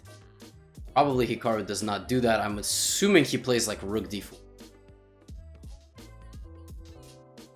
I think that's a good prediction. So he can go for that option, or rook d4 or rook d3, just to keep the rook on the d file and not allow rook d2 for black. Basically, any move that prevents the rook's entrance to the second rank and more pressure on c2.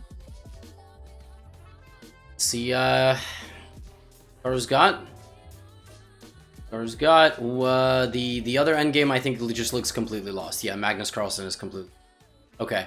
So some drama in that game. Looked like and okay. I suppose I should say he is completely winning. Actually, Anna, in the exact same way that Ding beat him. Yes, I was gonna say opposite colored bishop endgames, not for the first time, but those kind of opposite colored bishop endgames where there's a really powerful pass pawn supported by the white king, so black cannot keep the blockade on a7, king b7, and then a7, white is winning. Exactly. King b7, a7, not to mention the reinforcement of the second pawn. These pawns never made it anywhere. Anna did say that she doesn't think that the d4 pawn has enough support. It had no support. That was the unfortunate truth that we had to down to, but Carlsen wins over Ding Liren. So that's a point lead for Magnus Carlsen in today's match. Their semifinals are at 1-1. Today's match can decide who will take the lead, and so far it's looking promising for the world champion. I have a question from the chat. Chat always asks the What's good the questions, question? such as Levy, are you Indian? What is your favorite square on the chessboard? d5. d5. Yes, I know that instantly because I love a good knight outpost in a Sicilian type of position. If I can somehow manage to get a good knight versus bad bishop, black has the dark squared bishop on e7, and I have my knight on d5 with the Sicilian knight or pawn structure. That's a dream position to me. How about you, Levy? Probably h4. h4. Do you like your h pawn pushes? Yeah, h4, h5, definitely. Definitely. Alpha 0. Well, no. Don't, let's not insult Alpha 0, but yeah, definitely h4, h5. Yeah, Hikaru trades the rook. So he's just going for his slightly better position. Plays king c1 to prevent the rook from dropping in. In fact, this rook cannot enter the territory at all. Not here, not here, not here, not here. Then where does he go? Does he just go to d5? Does he just stand right on the edge and say, hey, let me in? I'll play rook e4, knight f4. That's a very logical way for white to continue. And as you said, black cannot enter white's camp. So it is now up to Hikaru to improve his rook and the knight's position. I also see the chat wondering how I had an instant response to that question. It's because in the New in Chess interviews where I was featured, they always ask every single New in Chess interviewee, what's your favorite square on the chessboard? So yes, I already had to answer that question. Wow.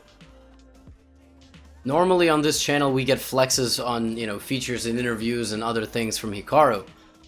But, I'm flexing here, Levy. Yeah. No, it's like, I think people were just wondering if I'm always thinking about my favorite square. No, but it was the exact same question in New in Chess years ago.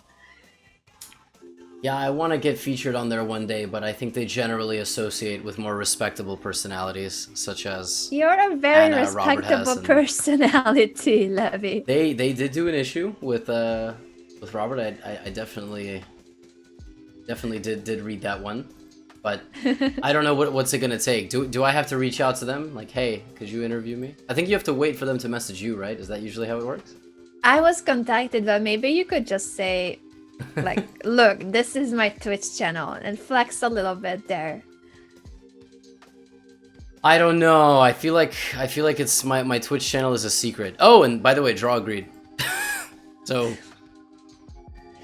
that I didn't see coming. I thought that Hikaru would still try because if anyone can try, I thought it's white. Yeah, wait, how did they actually agree to a draw? Yeah. If it's not move 40. Maybe the regulation is move 30? I think that the draw result is official, though.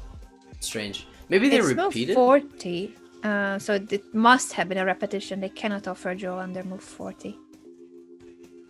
Strange. Well, we will actually have some time for a break. Like, officially speaking. So... Oh, and I just saw that Runchuck's Poker rated. Thank you. Appreciate it to the poker crowd. The next game will start probably in about 10 minutes time. So I'll put us on a, I guess on a be right back screen. And then we'll be able to catch our breath, relax, and we'll see you guys in a few minutes. See you in a few minutes.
Okay, I'm gonna take this with a check. I have no idea if that's the best move. I'm just gonna gamble it. It's probably a good move. It's probably a good move.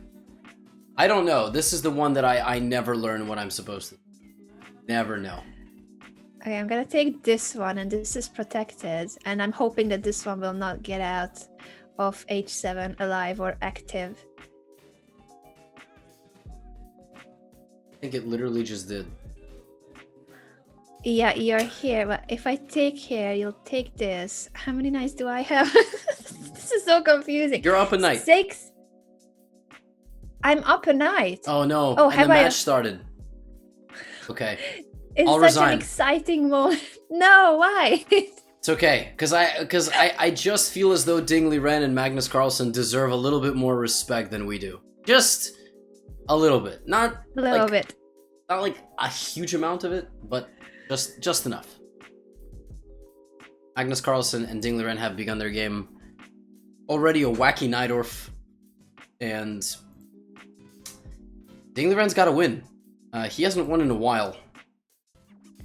That is true. He did well on day 1, but yesterday was just downhill for Ding Liren, and today he's also trailing. He made a draw and lost the second game. What does he need in order to bounce back? This game with the white pieces could be the answer, but it's not that easy to just find winning chances against the world champion. No, it's not. It is not. But Ding Liren is going for it with this move G4. G4 is the move of the day. G4 is the move of the day. I love it, but it's also thematic. Yeah, we've seen it in a lot of Sicilians. Just overall, a lot of Sicilians have been played, it seems like. Past round, I don't know, actually, in the past several rounds.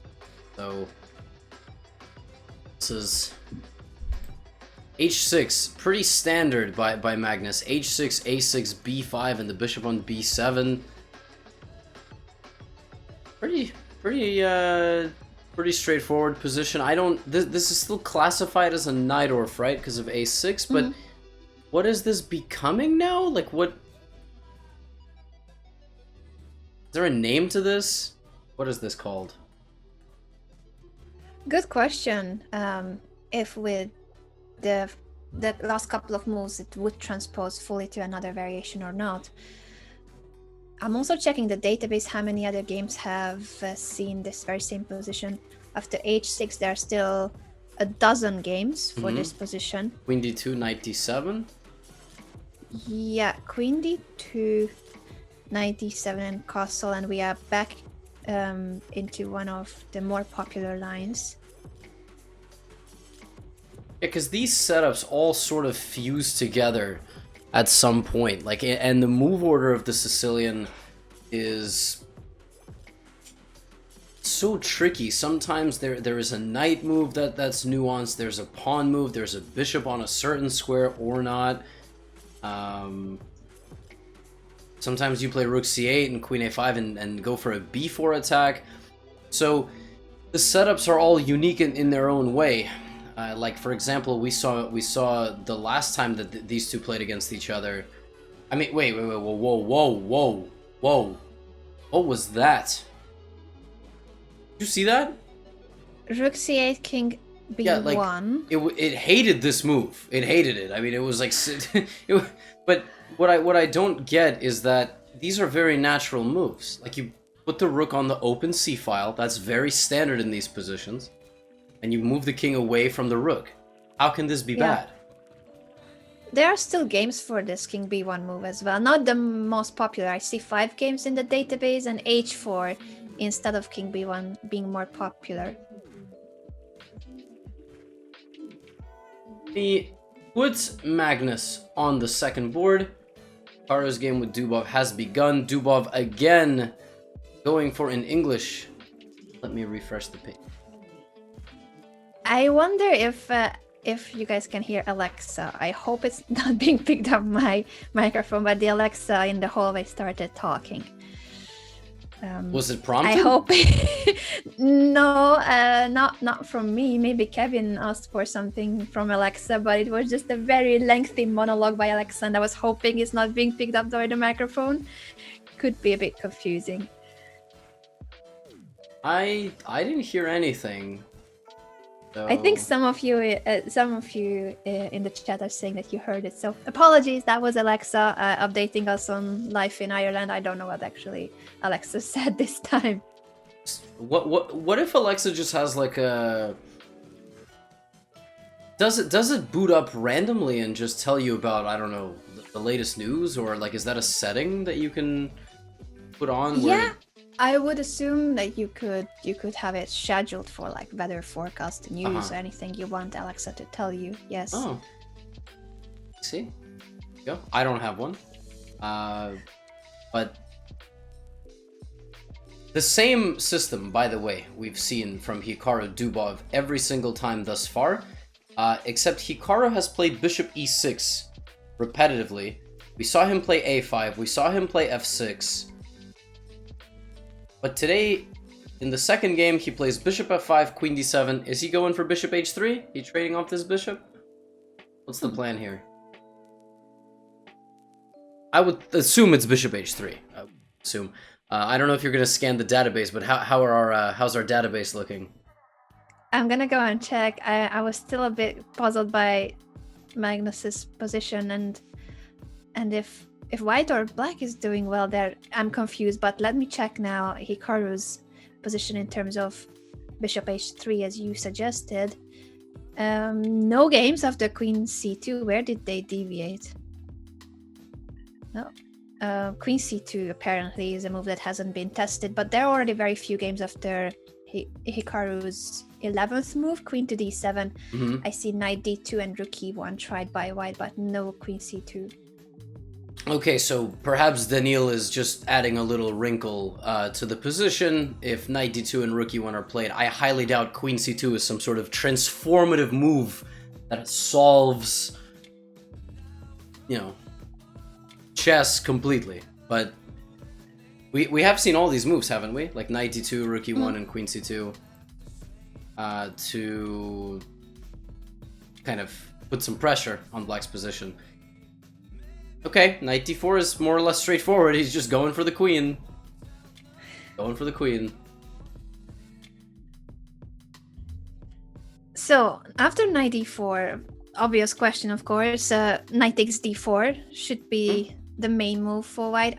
I don't see any other move that makes sense because, well, if queen d2, that knight on d4 is very well placed, you will want to get rid of it at some point. Yeah. Knight is gonna go to e4. Daniil says that he doesn't mind the knight on d4 as much as I did. He plays queen d1 simply instead of the trade. Well, you know what you have to play now, right? Knight c6. Just troll him back. I just like the knight so much on d4, but Hikaru does troll there Daniil by playing knight c6. What a troll. I don't think he had to do that, but that is that is very straightforward. I guess e5 was hanging, so he just decided, alright, repetition. And now the game will end with queen c2, knight d4, knight c6, queen. I sure hope it will not, but it's a possibility. I think Daniil will play something, instead of queen c2, he will try something else. Knight e2, I do find very logical. It's another thematic move that you're regrouping your pieces, opening up the long diagonal for the bishop. But knight e4 was played instead, another thematic move heading toward the c5 square. Knight e4, knight c5, yeah, we've already seen this.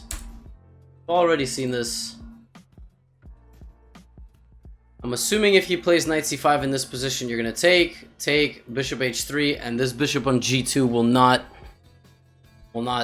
terrorize the black position. I don't think that there's going to be any sort of... Okay, and knight c5 is played. I mean, they are flying here. They are flying. Yep. Levi predicted it. Trade on c5, indeed, and also the trade of the light squared bishop. You already called it before. Okay. Trade on h3 and b4. I really don't like this for white. I really don't like this. Just, I mean, a6, rook ac8, rook a d8.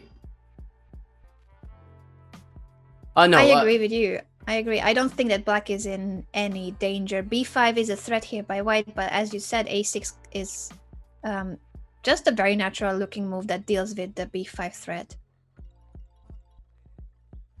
Once again, for anyone that's confused why Hikaru would play f6 and e5, if you are subscribed to one school of thought in chess, you would never play the move f6. That is why you need to be flexible in your principles, because in this case, you just blunt out this bishop. Bishop can't make any sort of progress, and the king is not really weak. King h8, also just block like this, and life is good. So, pretty good position, I think, for black. I have no complaints. This is not the bishop that you want on the board. If you're playing here with white, you want the g2 bishop, and it's gone. It is gone. I think a6 will be played, has just been played actually by Hikaru, and I think Hikaru will be enjoying this position and may start playing for a win. It's not anymore about equalizing. I think black has done a good job simplifying the position to an extent where the light squared bishop is gone from the position, and next up maybe he can try to take the initiative and aim for a win. I wonder what's next. I mean, rook d8. If Dubov, I imagine Dubov plays a3 and just allows Hikaru to make a move. I don't think that I don't think he's going to make anything crazy happen here. Like, for instance, if he plays queen b3 check, like I said, Hikaru can just move. He can also just trade the queens, and this allows him to plop the knight into a4. So there's all these little motifs, not to mention b4 could be a weakness. So, hey! I'm happy my prediction came true. Dubov plays a3, goes, I'll let Hikaru make a move.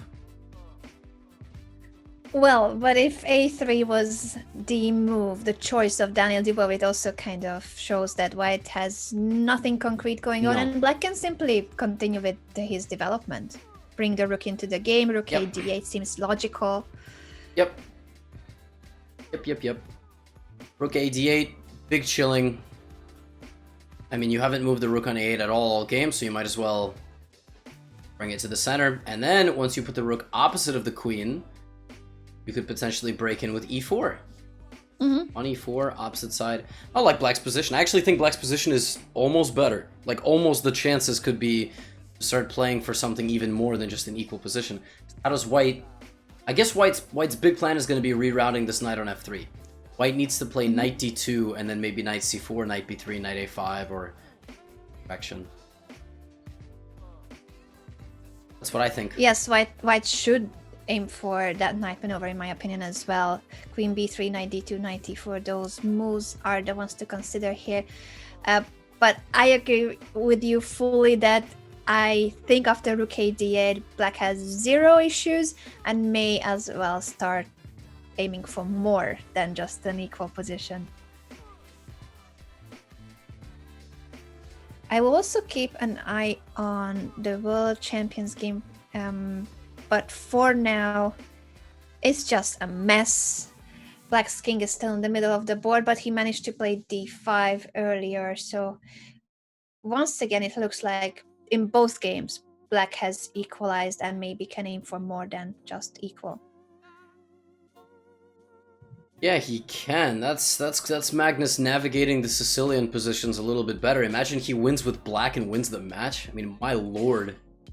My lord. That could be the case. That could be the case. Of course, this is not a big deal yet in terms of the position, but black, if in the Sicilian you find the right moment to push d5, which happened in this game already, the bishop being on d5 very strong, attacking both flanks, and now bishop to c5 as well. I think black is doing just fine, if not somewhat better. Totally. 100%. And as far as what's going on in our game between Dubov and Hikaru, it's all the same. Knight d2, rook a8 is played, and the ball is really in Dubov's court. He's got to play for a win. He cannot play tame chess. He's down 2-0 overall in all the matches. There was 2 draws today, and Hikaru is getting effortlessly good positions at this point with both white and black. He has not been under some pressure in a while, it seems, from the opening. So we'll see. We'll see. I wonder what will happen. Knight e4. So now what from Hikaru? What does he play now?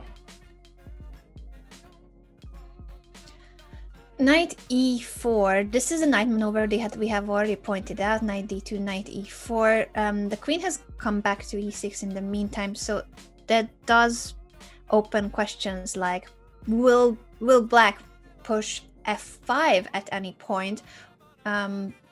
Or does a move like queen to a2 make sense to annoy white's pieces with this beta bishop hanging and the pawn depending on that bishop? I would love to see the white queen move away and allow a knight jump to a4. Yes, knight a4. So somebody actually right. What's the problem with knight a4? So good lesson for beginners, cutting back on these one move errors. Like, you want to make a move, can it be taken? Yes, okay, you can't play that move. And the same thing goes for your opponent.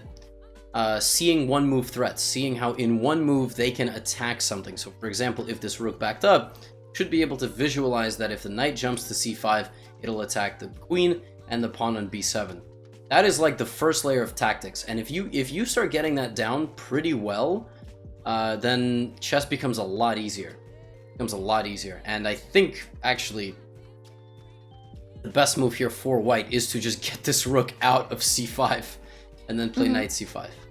So yeah, that square would be so much more useful for the knight, putting pressure on the b7 pawn and the queen, of course, on e6. Knight to d5 by Hikaru.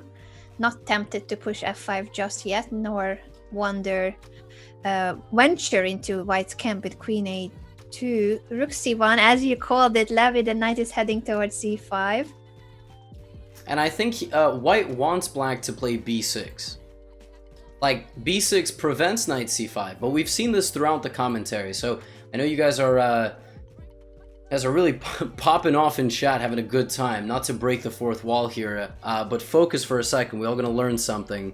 There's been a lot of moments in the games today where moving a pawn weakens a square that pawn used to defend.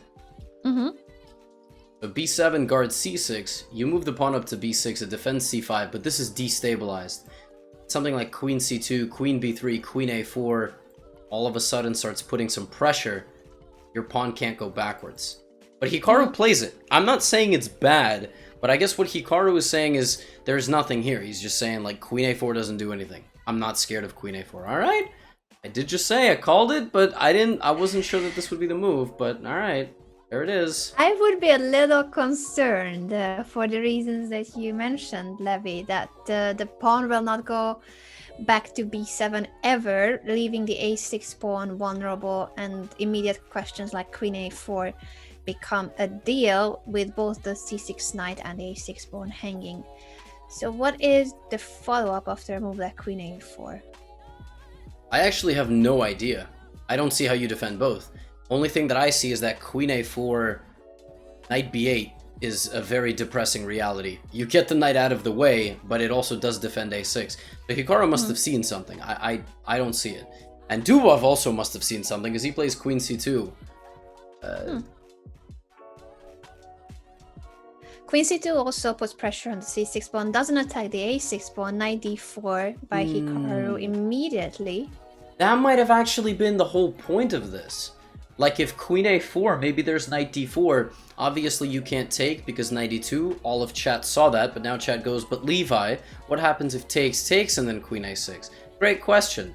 f5 I think is the big problem. I think that's really the problem. f5 and then e2. And the e2 pawn. So again, looking nice. Looks very nice for Hikaru. I mean, the knight on e4, where's it going? Can't go anywhere anymore. That's a good point. That's a good point.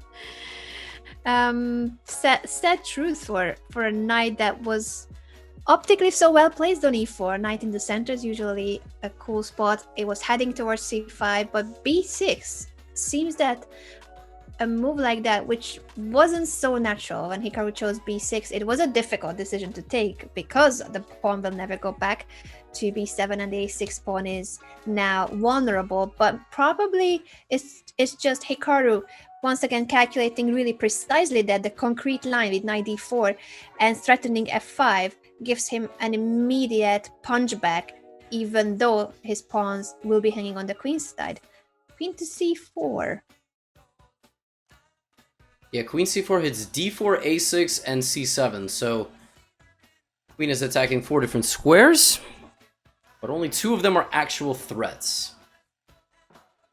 Only 2 of them are actual threats. What do we play now? So what about the very straightforward f5? The knight will have to go to d2 or g5. I'm assuming g5, right? Because then you can at least rotate it back to f3. Mm-hmm. I'm assuming. Actually, I was even thinking to play h6 before I play f5, but I don't think we have the time here. White is just going to win the d4 pawn. That is unpleasant. So f5, knight g5, where do you move your queen? Do you take e2 right away?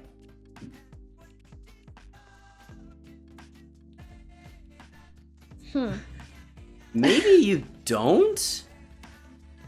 Because, like, I was thinking rook e1? Uh-huh. Sacrifice? And then, but this looks really dangerous for black. Because this queen is too strong. It is. That's just this is my evaluation. I don't know. Because queen c6, there is no queen e6 ever. And you're never getting the queen to f7. I think it's literally impossible to get the 7. Yes, I think that black has better chances in this position where it's 2 rooks versus the queen. But okay, let's see what Hikaru does. And then also let's see what's going on in Ding Carlsen. Magnus down, 3 minutes on time. Huh. Again, interesting that for a player who usually is quite a speedy player, at least normally the world champion would not have less time than his opponents. Against Ding Liren, in the match so far, he has had a bit of a time pressure in a couple of games. Yeah, he has been in time trouble in a couple of games, and he doesn't play fully accurately. We saw last game, letting the advantage slip a little bit, a really complicated fight with Ding Liren. Ding Liren just... oh. There was a yell, and I thought that was Anna yelling again. Oh, you don't hear that?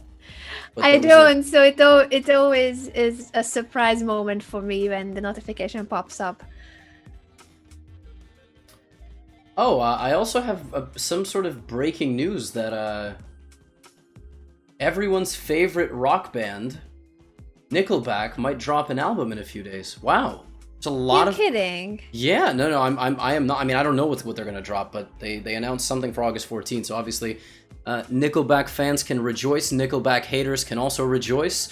Everyone is going to have something to talk about in a few days. Just when you thought that the news cycle could breathe for a second. I do like Nickelback as a band. I haven't heard of them in ages, so that's quite a big piece of information, headline news. I know, it's pretty crazy. I know, Nickelback in 2020. Tell me about it. Who would have thought? Y'all would have thought we were done with Mr. Chad Kroger, but Oh no way. Rookie won by Dubov.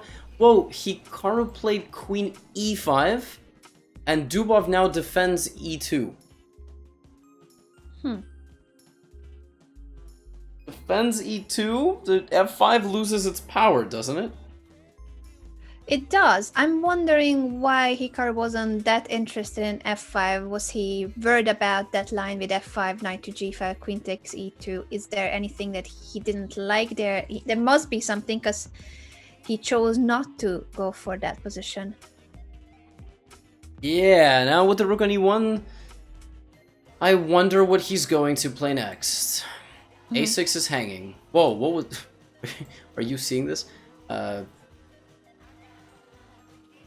Started slipping away. I don't really like the a6 weakness, and if you play b5, so for example, first of all, first things first, you could defend the pawn with rook a8, but look what happens to the position after rook a8. I guess there's f4. I guess f4 dislodges the queen away from the defense of d4 and d5. f4 looks very promising. Yeah, it's a free pawn on d4, and the a2 pawn is not falling anymore. This is looking scary out of the blue. I really thought Hikaru had a very solid position. Is there anything else he could do instead of rook a8? Because rook a8 is just a very sad and passive move, unfortunately. So somebody say knight c3. Knight c3 is very illegal. It literally will not let you play knight c3 because of this pin. And you might say, well, what if I play king h8? And then I guess you would be kind of correct, because queen takes a6 can be met with rook a8. And then the pawn on a3 is falling.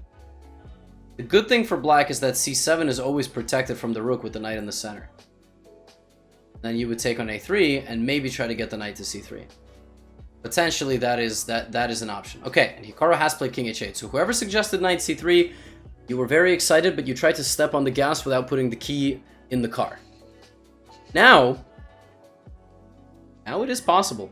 I like the prospect of knight c3, but doesn't knight c3 also just lose a pawn at the end of the day? Like, it does. It does, but probably our viewers are excited about the rook hand games in general. They just can't wait to see yet another rook hand game. Yes. They're very excited. That's why everybody's here. They're not here for supporting Hikaru. They're not here for the commentators. They are here because they want to see a good old-fashioned high-level rook endgame.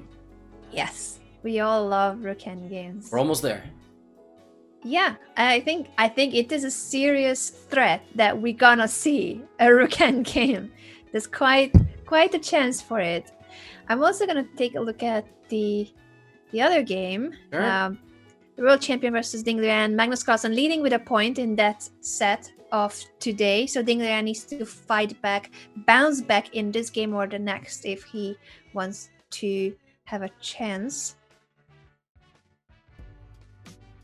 Knight e4 is a desperate looking it's not desperate, dangerous looking move. Again, he's fighting with his king directly in the center of the board.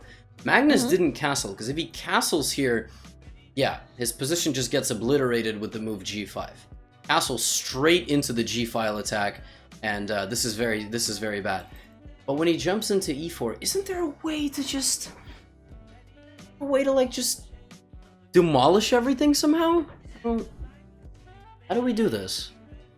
Yes, Knight there b5. are a lot of hanging pieces. How do we put together the pieces of the puzzle? Well, the first thing that I'm looking at is obviously taking, and then I'm looking at a way where the queen can hit the bishop on e4. But I don't want to play bishop f2. Because bishop f2, black is going to take my knight, and you're too slow here. It doesn't matter which bishop you take, you're going to lose material. This bishop is going to hit this pawn with the queen, and if you get rid of this bishop is going to take here, and you just lose all your pieces. Yeah. So then what do? You cannot move the bishop, so then what do you play? And bishop d4 is a threat, so what do you play? Is there anything else that could make this work? So basically we are trying to expose this e4 bishop. If bishop takes c5 was gonna be a threat where the e1 queen is hitting the bishop on e4. But how do you get that position? You need to sacrifice your knight on b5 or e6. For some reason my bar just went up to +6. That was very strange. Really? Yeah, I don't know what just happened. I reset the position. I was calculating if after bishop e4 there was knight b5 or knight e6, with the idea to then take on c5 and then take on e4. That was my That was my idea. So something like knight e6, fe6, bishop c5, queen c5, queen e4. That is a completely winning position for white, because white hits e6, this, and this. However, I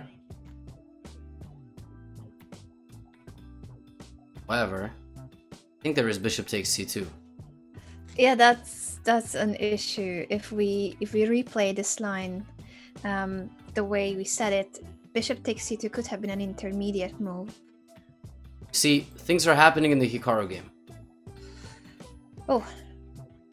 And things will be happening shortly in this position between Ding Liren and Magnus Carlsen. I can't wait to see whether Ding Liren will end up sacrificing the knight on e6 or b5 or somewhere and calculate those lines. So we're gonna tune back with the game once there's a decision there too. f4 by Daniil Dubov as the final move. Yeah, I'm worried because I did see this from a distance, this f4 move, and now if you play queen h5. Okay, so someone in my chat wrote, you missed checkmate in the Hikaru game, but that's a very poor debate because we're already on the game, so like you have to debate me before we switch. You know what I mean? Like otherwise it just...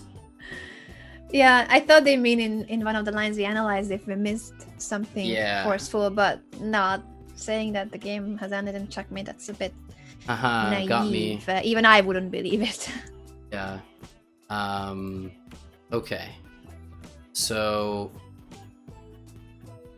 here we have Ding and Carlsen. Hikaru goes back to e6. Now queen takes d4. Dubov up a pawn, but a very strange position. Like his queen stuck in the center.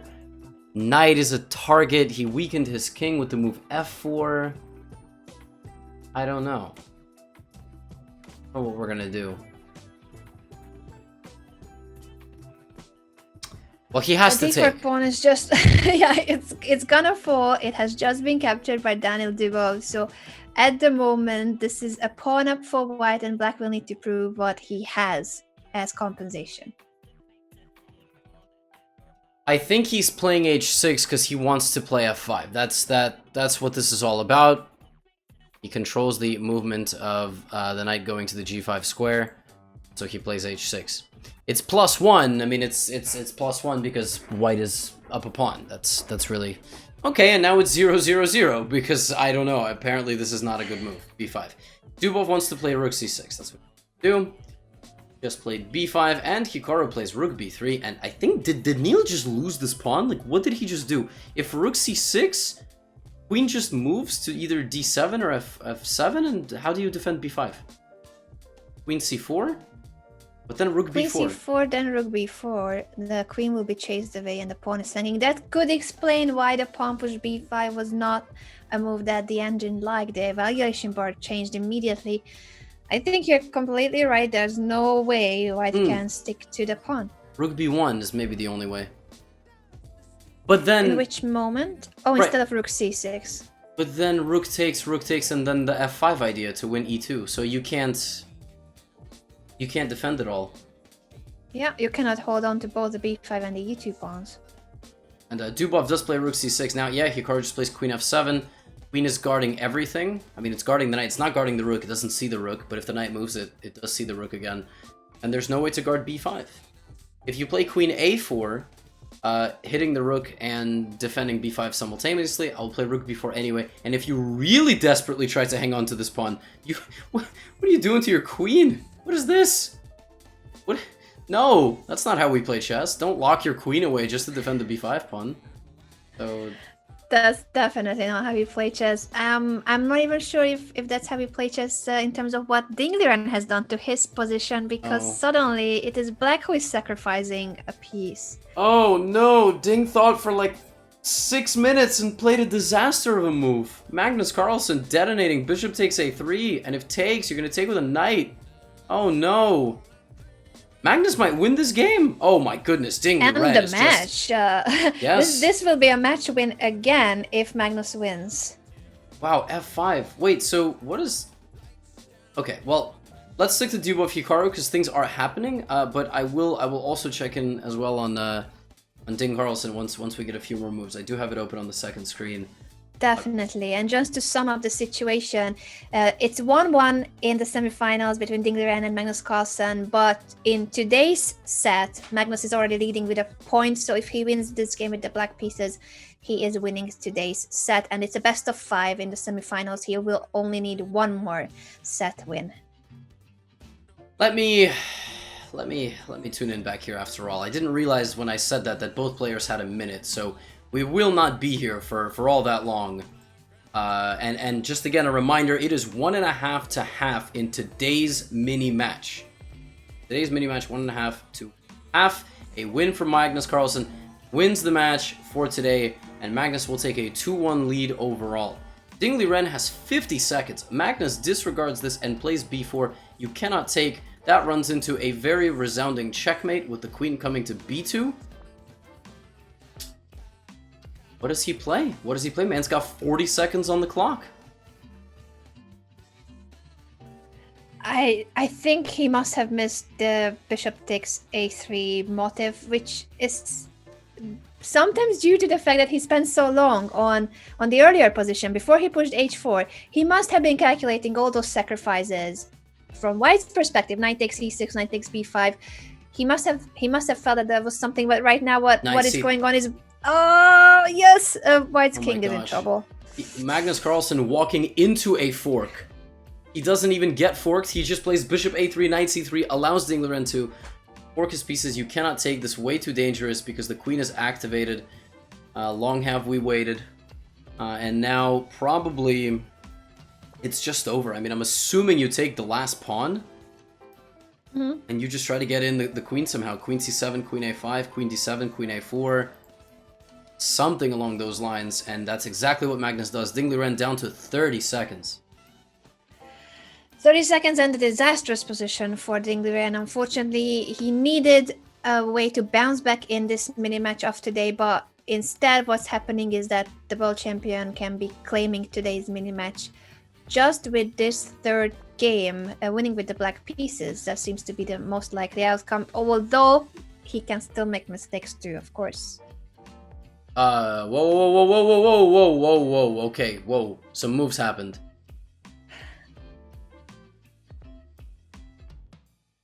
That looked like he had lost on time, but it was not the case. Rook c4. These pieces are just still available for capture, both of them. The bishop on a3 is trapped. Ding Liren's only got 10 seconds. Every move he makes, he gets 10 bonus seconds, but it is so difficult to play a move here. Magnus has a very simple game plan.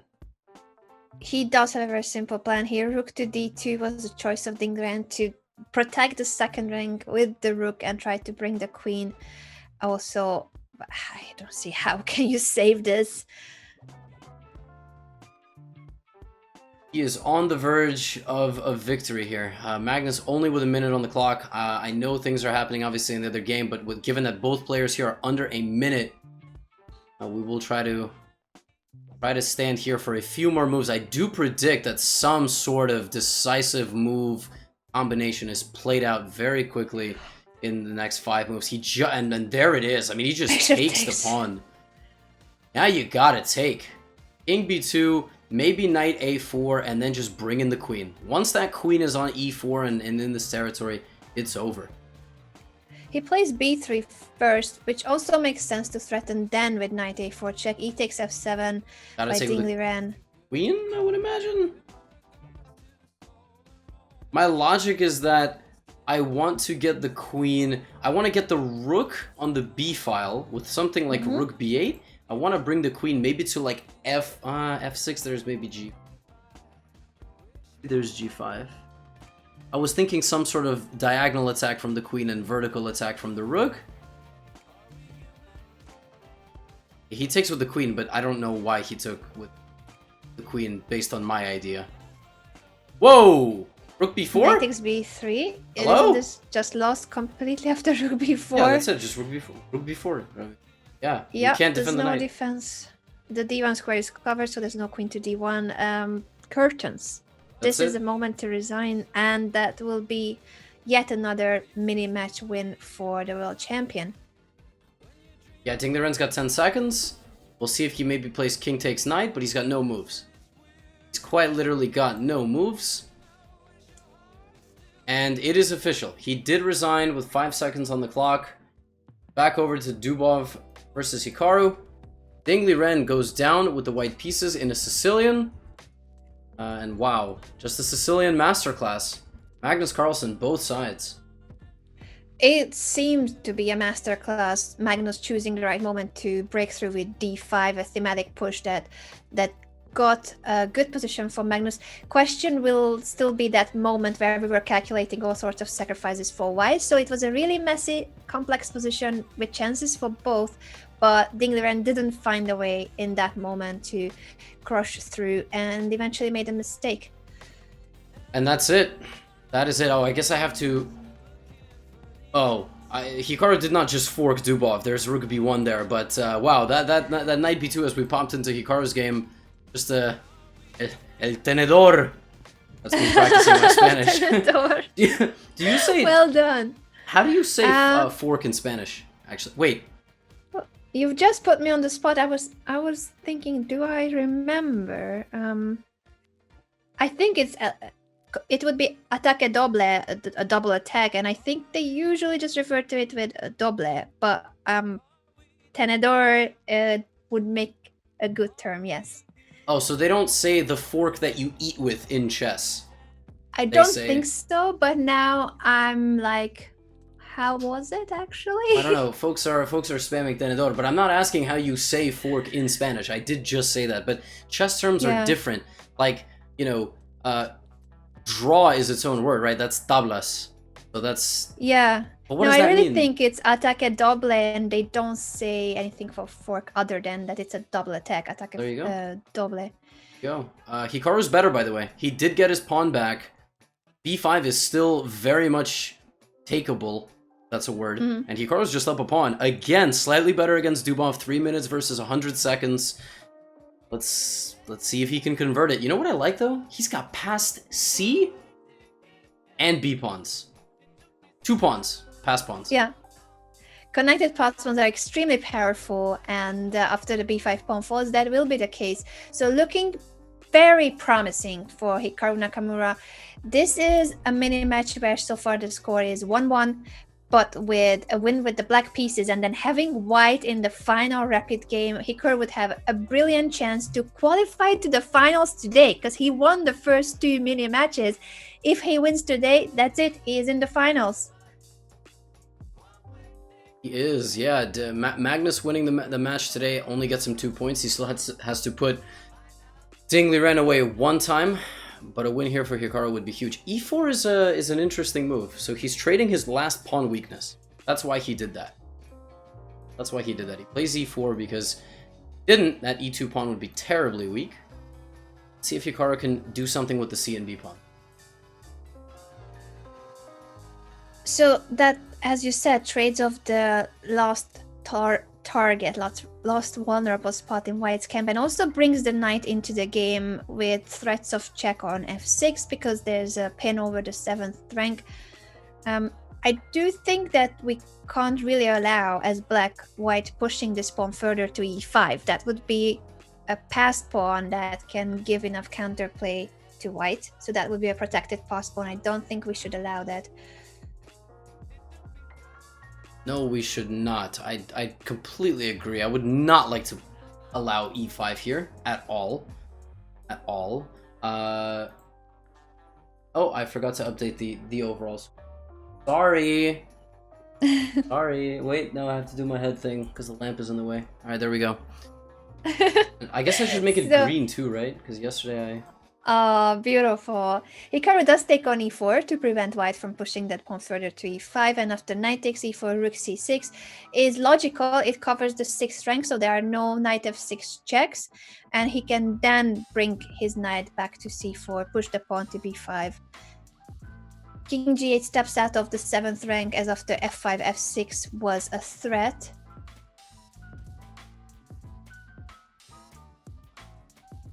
Yeah, and just in case anybody's confused, once you win 2.5, the half That's it. That's it. Don't need to play any more rapid games. You don't need to play any more blitz games. We're done for the day. Ding Liren will obviously need to recover and back to the wall. It's crazy because Ding Liren had started with a 1-0 lead. He did start very well. But yesterday, Magnus Carlsen bounced back in a very dominant fashion, and today, once again, he proved to be the better player. Only needed 3 games to win today's match. 2 of them, in terms of colors, do I remember? Yes, 2 of them he played with the black pieces out of the 3 games. Correct. Yes, he won on the white side of a Sicilian and on the black side of a Sicilian. So Magnus today just demonstrates prowess in the opening on both sides. Just shows you that you can play into a system, you can play the system yourself. You've got to be just playing good chess moves. All right, just play good moves. So 4 pawns versus 3. This rook and knight endgame, as somebody just mentioned that we crossed 20,000 viewers, which is a lot. That's a lot of people. So shout out to all of you. Shout out to all of you. Thank you so much for tuning in to day 3 of the semifinals of the Magnus Carlsen Chess Tour. Both on Hikaru's channel and on Levy's channel, we are covering the action. And this could be the game that gives the lead to Hikaru in today's match. This could be the game. Yes, it could. It's currently 1-1 with 2 draws, as you can see from the scoreboard. The match format. How do you pick up a point in the overall scoring? You play 4 rapid games, or in Magnus Carlsen's case, you play 3. It is a best of 4, so that means if you score 2.5 points, you win. Magnus chose to score 2.5 out of the first 3, so he no longer has to play a 4th game. If it's 2-2 in those first 4 games, you then play 2 blitz games, which is 5 minutes with 3-second bonus. If it's again tied, then you play what we call Armageddon, Armageddon. Daniil Dubov just made a move with 2 seconds on the clock, by the way. That is correct. The increment is 10 seconds. Yes. But he almost did not make it to the increment. Almost.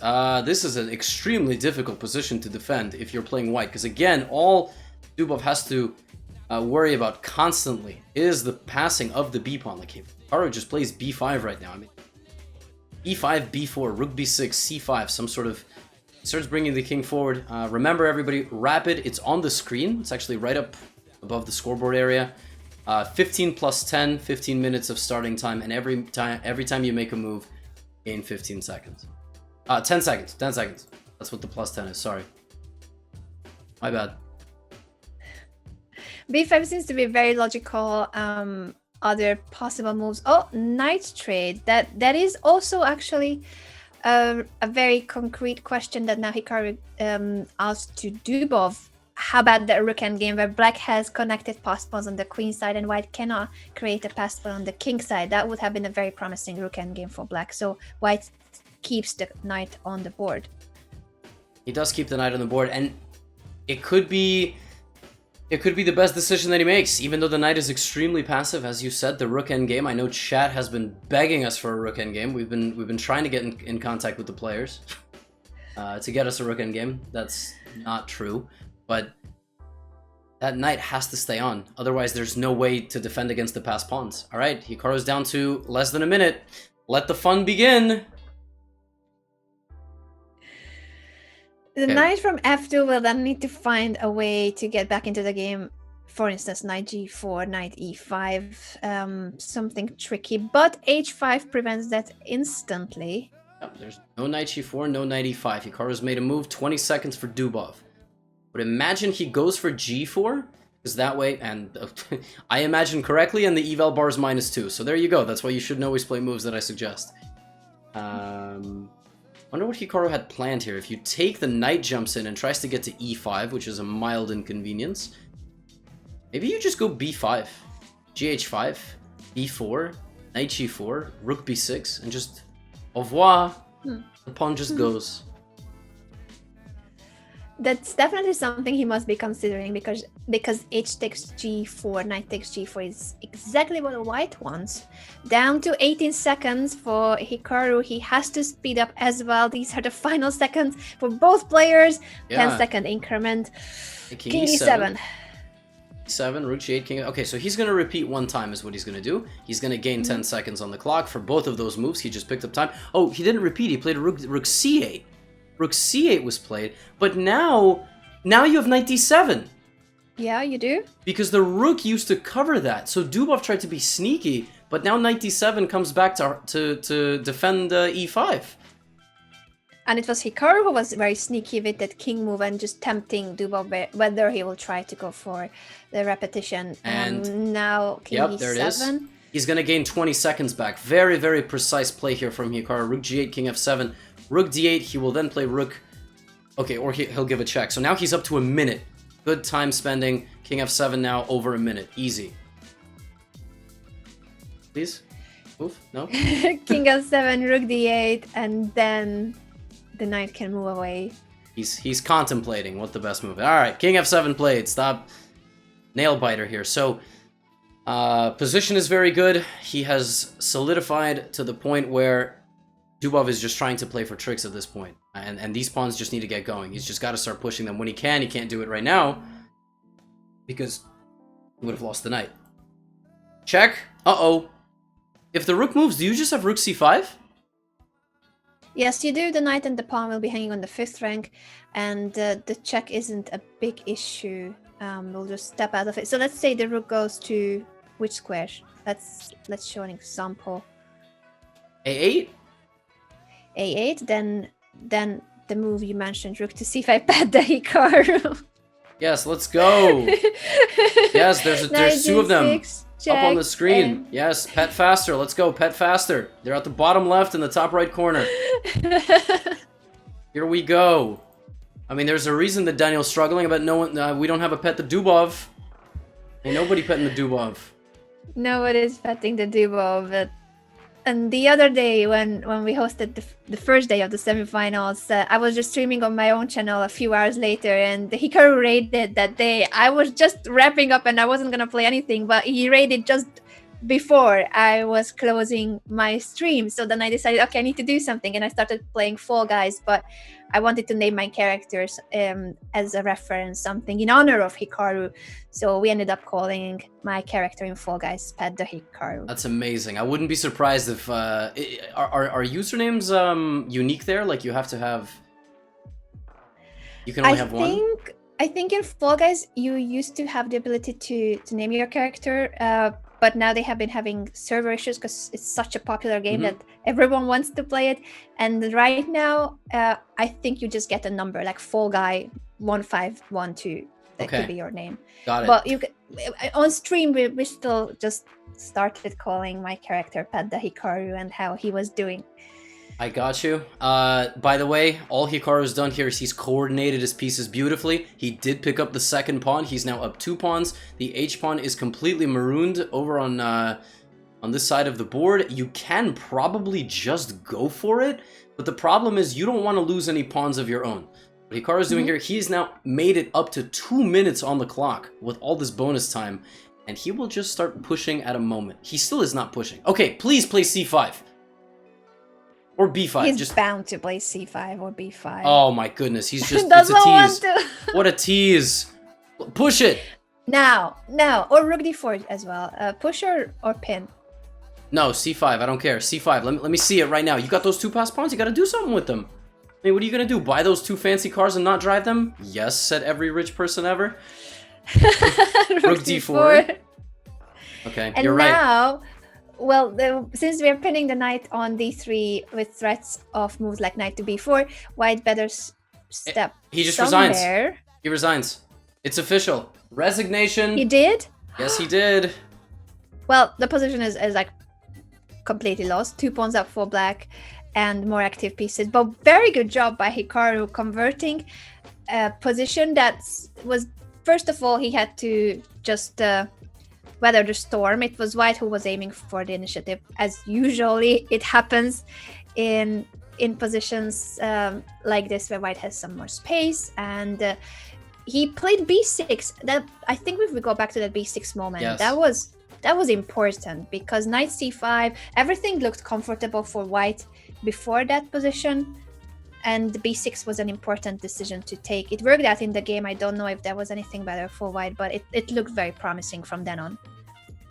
Yeah, and after that, Hikaru just navigated beautifully. It seems like in every position they've had an English on the board, Dubov gets this very small nagging pressure, and Hikaru has dealing with it beautifully. Not to mention that at this point, you're probably full of confidence.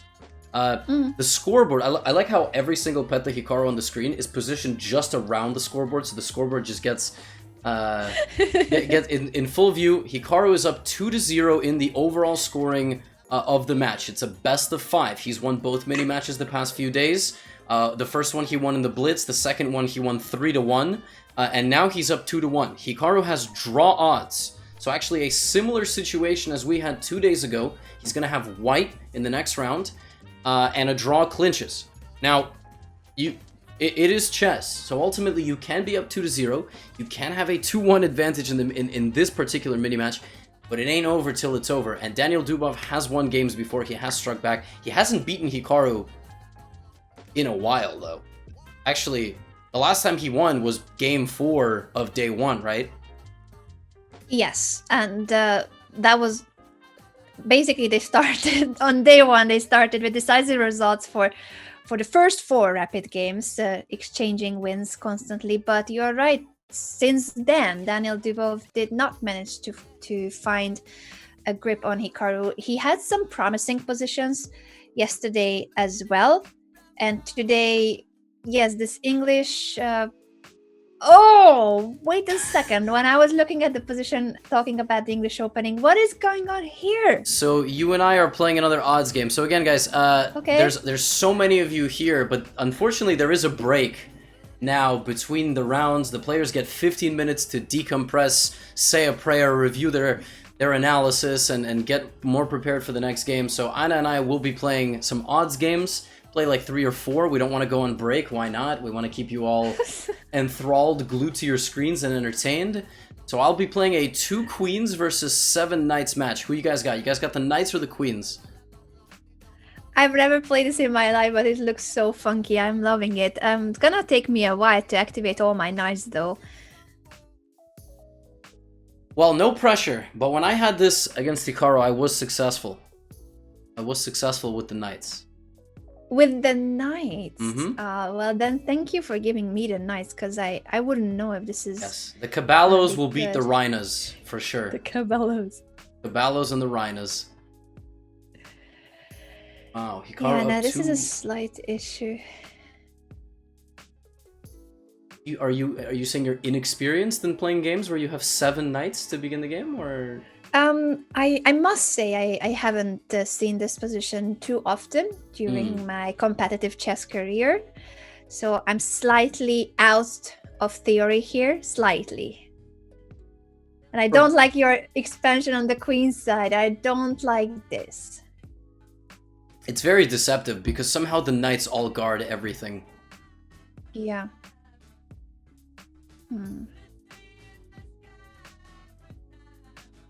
Yeah, the support today has been amazing. Hope you guys are enjoying really everything about the games, the show. This position is apparently called Charge of the Light Brigade. It's also a historical odds position. Wow. I have no idea how I'm supposed to be bringing all my knights in the game quickly enough. Yeah, I'm not sure. I haven't studied the theory too much. Well, here's a deep question. I'm try to stop these. C7 is the only weakness, correct. But if I play queen b4 and it just goes b6, which obviously was her intention, or knight c4, and I'm not really in a position to sacrifice my queens. I don't really have a lot of them, so. E? You just don't flag. Oh wait, no, it's 3-2, so there's bonus time. Is there? Yes. Okay, I'm just gonna bring this knight in. But I'm still struggling with 4 of my knights on the back rank. There's way too many still to very develop solid. all. It's solid. I'm gonna try to stop you here. Zero Carlsen said, "Oh yeah, I can't even win that pawn. That's kind of a." Zero Carlsen says, "Levy, the double L is pronounced in Spanish such that caballo would be pronounced differently. I don't really know why. Again, it's the same thing that happens with me and Hikaru. Like, chat always coaches us on words we already pronounce correctly. Tortilla, caballo, like, we're fine. Thank you." You're definitely fine. Is this good for me or not? Stop Your it. pawns are scary there, but maybe it's not too much of an issue. What will I do Frustrating. Like, here? just let me talk my American Spanish, okay? Yeah, all these knights should be able to beat 3 queens. So 2 queens is even more of a nerf. Okay, I feel like opening up the position should favor you, but I don't find the square for my f8 and d8 knights, so I need to move them. I really don't like that. Like, for me.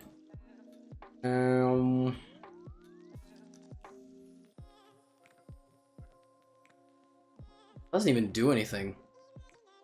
Yeah, I'm covering all these squares on the b file, luckily.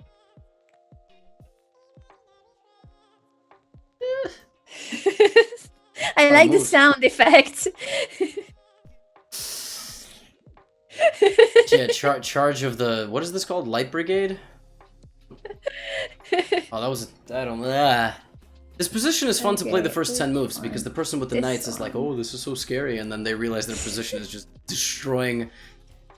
I really like my position already, yes. This is fun. I don't know if my opinion matters here. I don't really like your position, so. I'm gonna take this.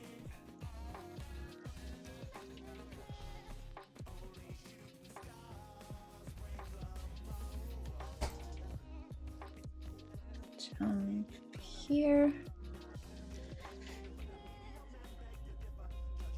I'm hoping for some doble. I want like a tenedor in this position at some point. There's bound to be a fork for me at some point, right? I gotta win the queen.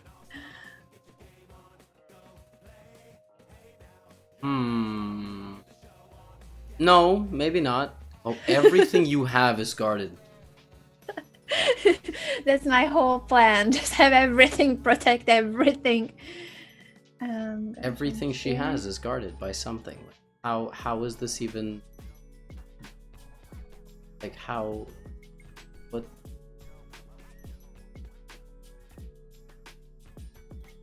Okay, I'm gonna take this one.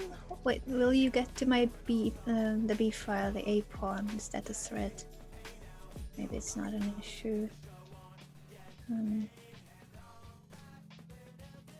gonna take, with which one? Which one shall I take back with? I'm gonna take with this one. Look at my knights on the E file and the C file. It is very aesthetic, but I'm just gonna say that I really don't like. I'm glad. I really don't like this. I'm liking it more and more. Are you coming to B4? Where are you heading? I don't even know. Like, I don't know where I'm going. I can't. Well, I don't have much anything. time. I don't have much time, unfortunately. That's an issue. King here. What? I'm getting a little claustrophobic. I'm not gonna lie. Oh my. Oh my. Okay, officially I'm threatening mate. That's good. That's good. At least winning the queen. No. No. I just lost to Reina. So. Okay, now with this knight. Hey! Stalemate! Stalemate! Yes! Saved! Saved by the bell. That was very pretty, the stalemate. And I don't have, if I play king to e7, you still have queen d8, king d6. There's got to be a draw there, because I can never take the queen. Yeah, that's the problem, is that my king has no legal moves. So your e3 knight or your g4 knight have to move. And I think if you... So this is very funny. This is a common pattern called usually crazy rook, but in this case it's crazy queen. So it's basically like the queen can just walk around and take all the pieces until she's, until she's captured. So I would probably play queen d6, and then like king f6, queen e6. Knight e4 was a mistake by me. I should have given that check so that you have a move for your king and also pawns. What is it? Isn't Hikaru's game starting though? No. I don't think so. Not yet. It's live, but I don't think so. Okay. Oh man, this isn't the same. I felt more confident about fighting versus the queens and fighting so many pawns.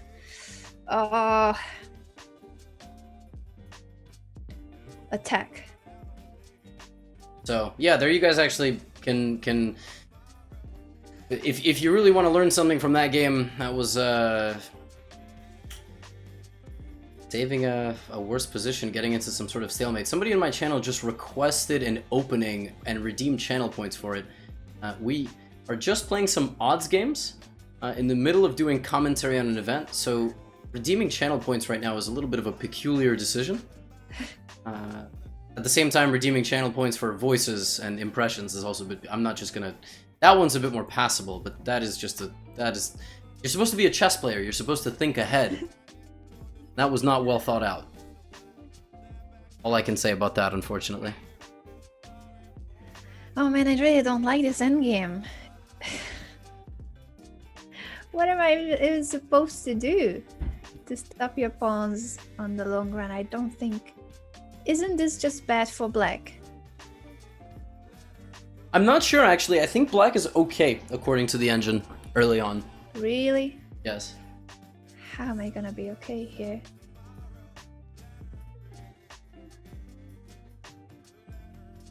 I find this really difficult to play as black. I liked more the previous odds position. Yeah, I lose this with the knights all the time. Yeah, you gotta be so precise. I was just thinking knight to d5, but then I'm allowing the h-pawn to be pushed. This is a nightmare. Literally. Yeah, but you have the knights. I don't want to have the knight here. I would love to have the pawns.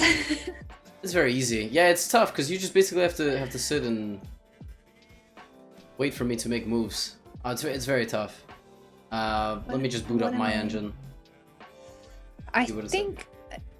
Would it still say that it's alright for black? Because I'm struggling to find moves. I'm not sure. I honestly don't know. Okay, I'm gonna try with this one, but I think this really is a nightmare. I'm enjoying this a lot more than the other game. I actually have chances. I'm happy for you, Levy. I'm happy for you. What am I gonna do here? Come back. Yeah, because it's so easy. White just moves all the pawns in a balance. No, I think there's some way for you to like create a blockade, but it's really tough. It looks really tough. Oh. And there are way too many pass pawns that are running. Okay, now I'll try this one. But I think I'm losing the track here with those two pass pawns. I'm very confused. I thought you could have just taken on g3.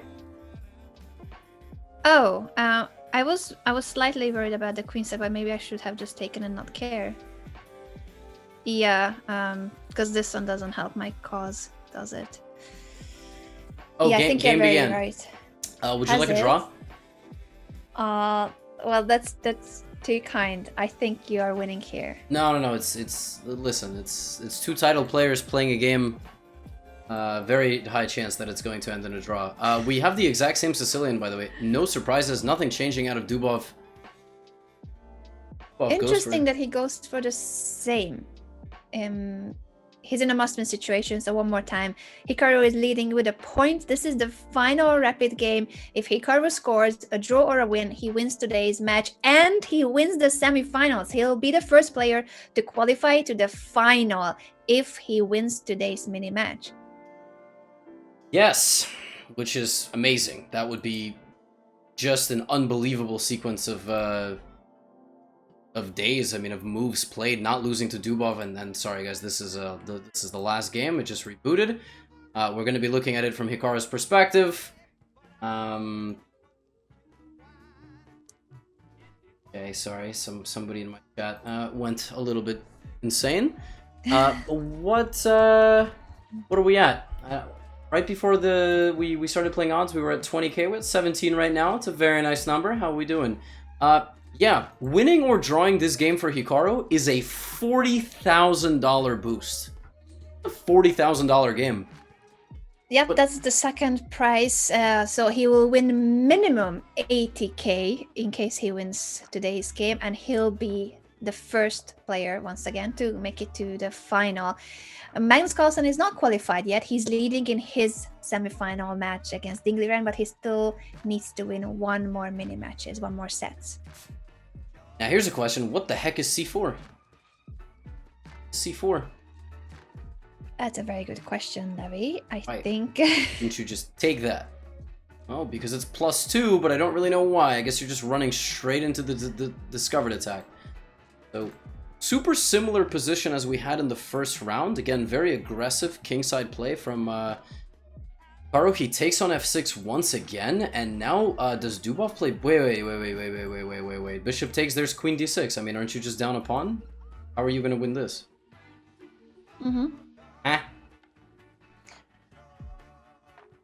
It's interesting how we get to see these positions once again, where bishop takes f6, black can either take back with the bishop, but that leaves the pawn exposed. Of course, white will take on d6.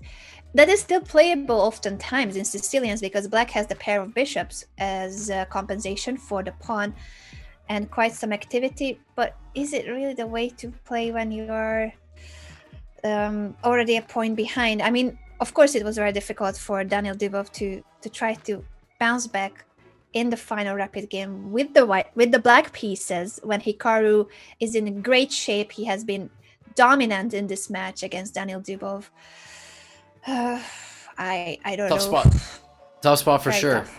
But he did it 2 days ago, so he can do it. He can play a great game of chess, and 2 days ago he found just a completely unbelievable holding sequence, which was just astounding in that endgame, which locked the bishop to the rook, and he went on to win that game, but then lost in the blitz. I mean, Hikaru still bounced back and got the win in the blitz segment, so totally possible, 100% possible. Well, but here he is just going to be down a pawn, and given Hikaru's 17 minutes on the clock, I think he knows what's up in this position. A reminder on the time control that the players start with 15 minutes, but Hikaru has been collecting time with the 10-second increment each and every move. He has now 2 extra minutes from the starting time. Very promising in terms of his confidence, his preparation. This must be still a line that he looked at. He expected this. And that is just... so in terms of the psychological side of that, Dubov has to win. He's in a must-win situation. And he finds himself in a line that Hikaru has very well prepared. This must be so painful to Daniil, and he must be thinking what move here gives him a better practical chance, even if nothing objectively is that good for black. But will he trade queens, or will he move the queen away to b7? That's the main question here. I mean, given the match situation, you probably just get out of there. And then just live to fight another day.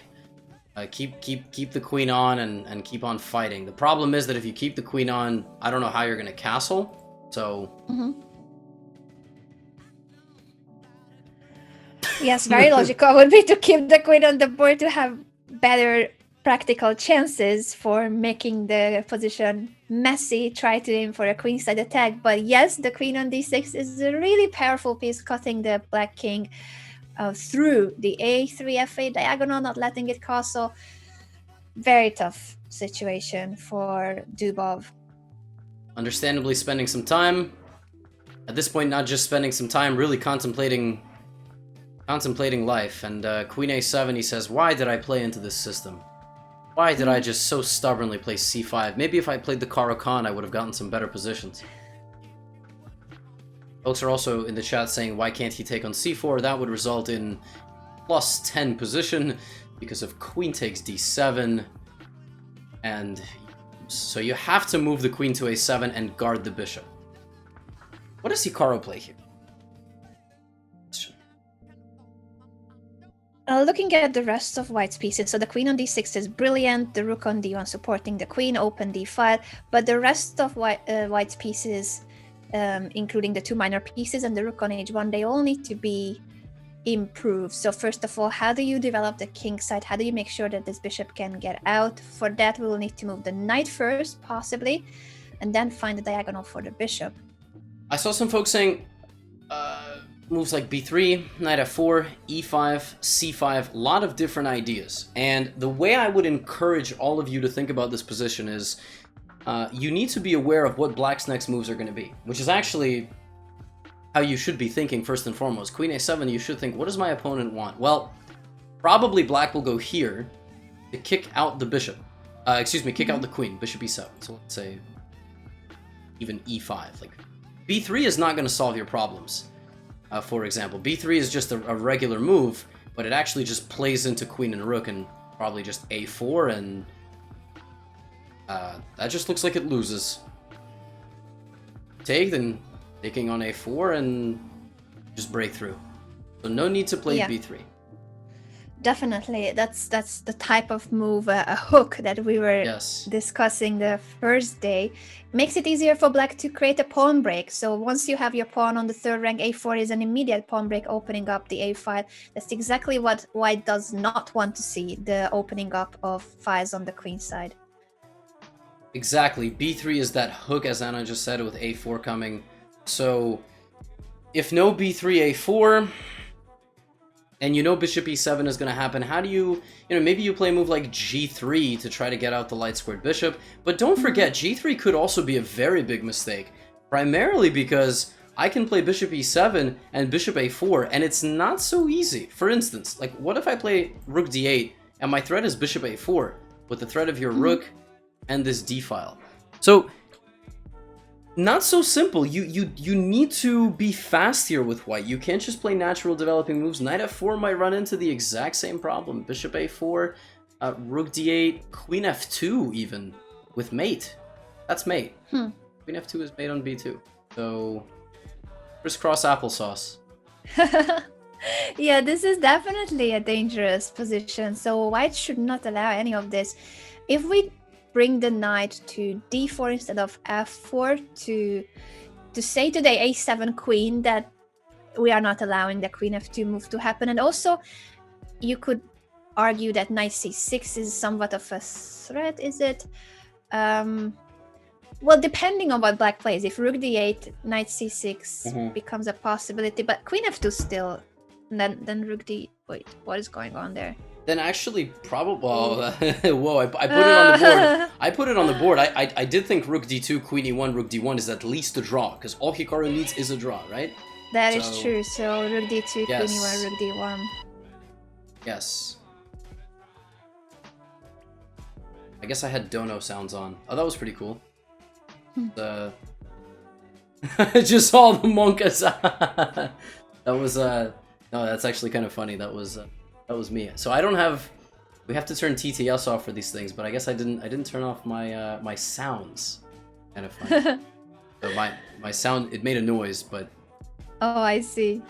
I see. Yeah, sometimes I just get these noises from all the alerts. Sometimes I forget to turn them completely off. Great. Anyway, thank you. Thank you so much, everyone, for the support. And once again, shout out to all of you tuning in on Hikaru's channel and on Levy's channel to day 3 of the semifinals of the Magnus Carlsen Chess Tour, where Hikaru Nakamura is half a point away from qualifying to the final. This game, if it's a draw or a win for white, Hikaru doesn't just win today's match, he wins the semifinals, and he is the first player to qualify to the final, where the second place is 80K, first place $140,000 for the winner. Yeah, drawing or winning this game, $40,000 scooped up. Poker term, we make it into the top 2. There's a chance to compete for a $140,000 top spot. That's a lot of money. I mean, I'm not gonna lie. That's it's not like, I mean, it's a drop in the bucket, 45 million, but it's still quite nice. Anna, you know about the 45 million, right? 45 million? Well, there was a very famous clip where somebody told Hikaru that if you Google his net worth, it says $45 million. Oh, really? And I don't What did Hikaru say about it? He laughed and he said, "How the hell did they get my information?" Also, it's only 50% of the actual reality. But yeah, I mean, that's why you don't trust everything you see on Google, which is something that Abraham Lincoln said. So indeed, that's exactly what Abraham Lincoln said. but now we just meme on him a little bit. Anytime there's a talk of money, it's yeah. So basically, the 40K he's winning today, a guaranteed 80K, is nothing in comparison to his 45 million. I fully agree. He did play something else, not knight to d4, but e5. Makes sense. And I think now there's no time for bishop a4 because you just take on f6. So he forced Dubov to play bishop back to e7 and forced him to play queen c7. Now Dubov doesn't have any diagonal attack on b2. Doesn't have any queen coming to f2. So stable. He's got compensation. He's down a pawn. He's got very active piece play. But does he have enough to win this game and force a blitz playoff? He has to. He has to win with black. Can he do it? Very tough situation for Daniil Dubov. Once again, this is about today's match and the entire match. So it's match point now for Hikaru. Only a draw is needed and he qualifies to the finals, and at the same time make sure that Daniil Dubov is out of the competition. Both third and fourth place is 40,000, so there will be no match for the third place. It would be fun, but I guess they do just want to feature the finals kind of in and of themselves.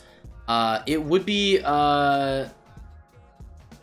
be match point. Championship point in tennis is for the entire tournament, right? That's what they call the finals. Yeah. Okay, got it. Yes, so that will be in a few days' time when Hikaru can have championship point. Yes, well, it's a best of 7, so you've got to win 4 mini matches. So that is the crazy thing, is that throughout this tour, this Magnus Carlsen tour, they have been playing best of 3. Yeah. In this one, they're playing best of 5. And then in the finals, it's best of 7. Yeah, it's like, what? That's so many games. So yeah. At the same time, there was no preliminaries, and there were also no quarterfinals in this case, just the top 4 players. It makes sense that they basically say it's best of 5 and best of 7. So anything that makes it a longer match than just, let's say, 2 days, 2 to 3 days. With the previous events, it was 2, maximum 3 days for most of the matches. Best of 7 in chess is fascinating because they're going to play... Potentially, I mean, it's not going to happen, but there is a chance that all 7 matches go 7 games, because that is the format: 4 rapid, 2 blitz, and that would be potentially 49 games of chess. Or in this case, it would be 7, 7, 7, 7, 7. 49 games Where's of chess. Sage Life when we need him? Where's Sage Life? Shout out to Sage Life 7777777. Anna, he's not a sage. He's Sag. Oh, it's Sag? You're kidding. I need to learn to say it properly. Sag. Sag, because it's sage They threw in yeah, but it's okay because actually we had to tell Chiyu about it as well. She also was saying Sage, but it's okay now. You know, it's Sag. Like well, sad. I don't feel too bad about it in that case because I'm obviously not a native speaker, so I thought I just haven't learned this word properly. But if it comes not so natural to a native speaker like Chiyu, then I'm okay. Yeah, so it's I won't feel too Sag about you mispronouncing Sag. It's such it is a bit of a so where does the whole Sag Life and Sevens come from? If you can educate me on the background of it. The origin, the origin of why 7 is. I actually, you know, I'm not gonna lie to you. I don't know. I was like, you totally. I didn't even. I could have lied. I could have made up something. I don't know.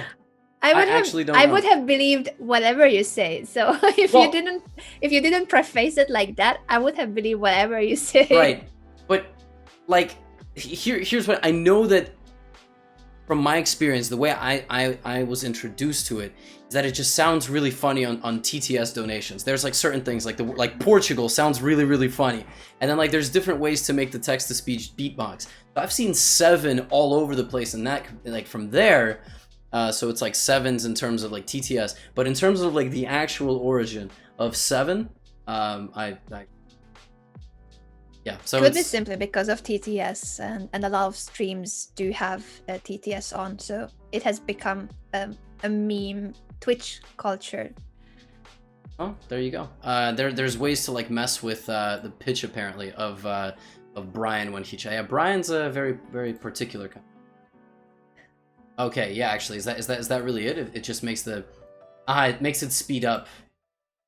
Amazing.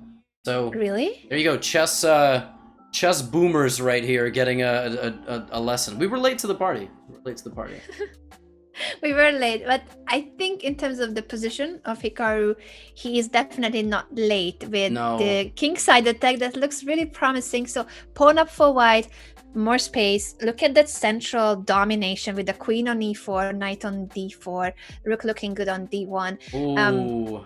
This is checkmate. I mean, not quite, but almost. Also, instructive. f5 does not shut out the attack. Anna, I don't mean to cut you off to say something so trivial. Don't forget about the en passant rule, everybody. En passant, mon ami. You have to play e takes f6, and it keeps it open. En passant, friendly reminder what that rule even is. Pawn moves up 2 squares. Stands side by side with your pawn. On peasant. Boom. Only for this move, you cannot do it another time. And the game goes on. You should not. En passant is such an important rule. When I had my coaching session with Fintan, Easy with Aces, he's our mutual PogChamp student. Both Levy and I give him lessons for PogChamps, and he was first very much against the en passant. Basically, Fintan said that the en passant is rude and should be taken out of the game. But then we looked at the position where actually, if the opponent plays en passant, you have an even better position. So he started saying how he will need to remind his opponents about the possibility of en passant by, for instance, wearing an en passant t-shirt, so that his opponents can always be reminded that there's a move like that and should be played whenever there's a chance. Well, of course, and you are not forced to play en passant, but in this particular case, opening up the bishop and the queen down to h7, this is one of these games that you need to just focus and convert, because it looks very easy to just run headfirst into here, queen h7, bishop g6, kick everything over, you know, let me get to this guy over here. But if you're not accurate, like if you play queen h8, the king escapes, and look at that, look at that tank of an evaluation, because the queen is hanging, there is no g7 capture, and the bishop is attacking the knight. So you could lose if you're not accurate. Don't just go boom boom, I need to give a check, I need to... Oh, I don't have any more checks. Yikes. That's an issue. Bit of an issue, but yes, it does look very promising. This queen bishop battery on the b1 h7 diagonal. We just need to carry out the attack precisely. I think Hikaru will do a great job with this. What a way to qualify to the final if he wins this game. So all he needs is a draw. But from the position, it does look like he could just aim for a crushing attack and say to Daniil, I'm gonna win this game too.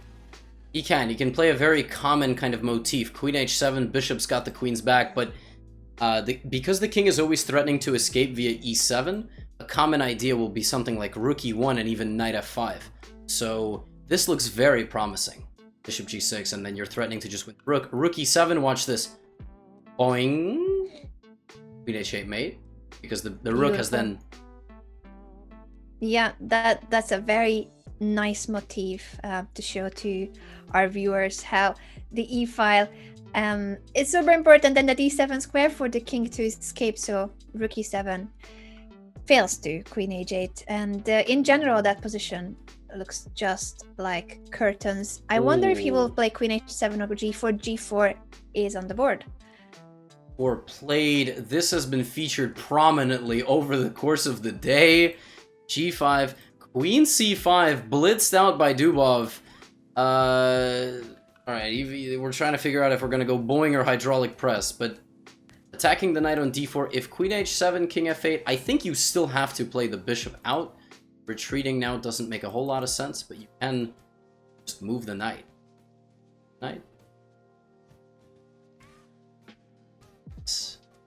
Bing, bang, pow, bing. Where's the boom, though? I guess boom? Yes, it is the wooden shield. Anna, of course, is familiar with the wooden shield. I've heard it so many times now in chess commentary, but I didn't know exactly where it came from. I believe it's from XQC, but correct me if I'm wrong. Oh, you are 100% right. It is from XQC, and now all of the disciples as well. It is quite literally... Yes, and it's also... It's got backup. I mean, it's not just the queen... We do have it on the board. You gotta jump in there now, probably with queen h7. If you back up for a second, probably black gets some counterplay. Maybe bishop c6. Never mind. Oh no, apparently there is no. Yes, it looked like you're getting counterplay. But let's not forget, Hikaru doesn't need to win this game, and he just plays bishop e2. He keeps it solid. He needs to not lose, and so it's up to Dubov to create winning chances. The variation bar has jumped back slightly after bishop e2, signaling that it may not be the strongest move, but as Levy said, it's black. It's Daniil Dubov in this position with the black pieces, who is in a must-win situation in terms of his semi-final chances. If he doesn't win this game, he's out of the tournament. Hikaru will continue and move on to the final. Yeah, why does it not like this move? Is there something tactical? Like, Hikaru's next move is g5. So, for example, rook a7, g5. Takes, and for the sacrifice of one pawn, you're opening the rook. And, okay, he plays rook d8. So he's not going for a queenside attack, he's just bringing the rook to the center. Gets the rook out of the vision of the queen. You gotta go g5. Let's just go for it. Let's just go g5. What else are you gonna play?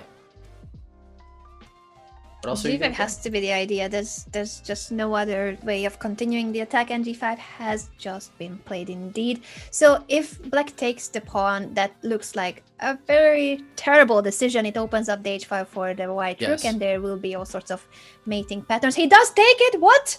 Wait, what? I mean, maybe he... Well, his alternative was to... Oh my goodness, this could be a very short day. This could be a very short day. I think so. What is he doing? I think this is a disaster. Oh my. I mean, I was going to show the alternatives. I mean... I was going to show the alternatives, but wow. No.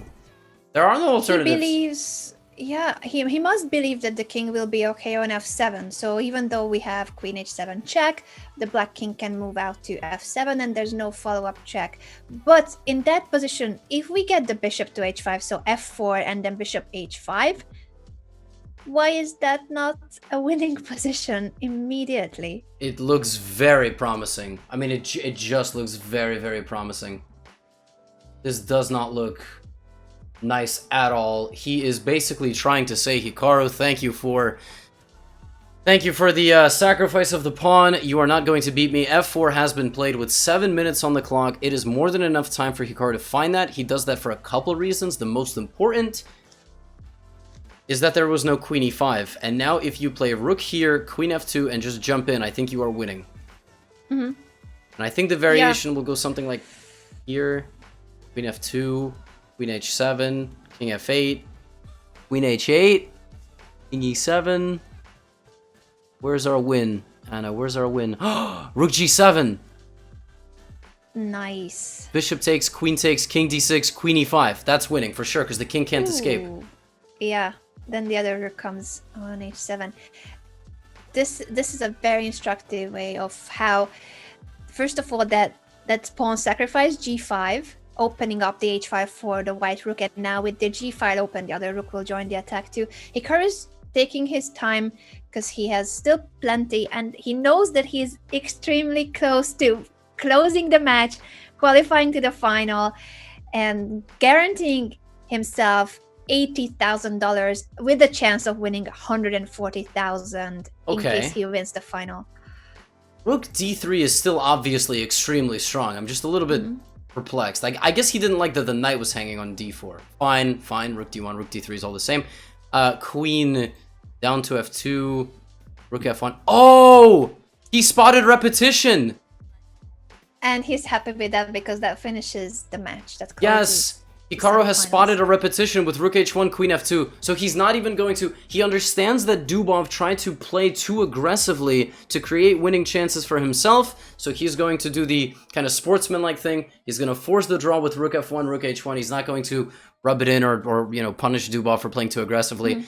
And looks like Dubov will repeat. He has no other choice. His queen is trapped. Draw agreed! We have our first finalist. That has been an insane run for Hikaru. The first day saw basically the two players constantly trading blows for decisive results in the rapid portion. Then in Blitz, Hikaru managed to win. Yesterday was way more dominant for Hikaru. And today, this has been extremely impressive that he only needed to join the final game. And if he wanted, he could, of course, play for that mating attack. But it doesn't make a difference. He makes it to the final. Dubov is out of the tournament. He is finishing on 3rd and 4th place, $40,000 for Dubov, $80,000 or $140,000 for Hikaru. If he wins in the final, it's $140,000.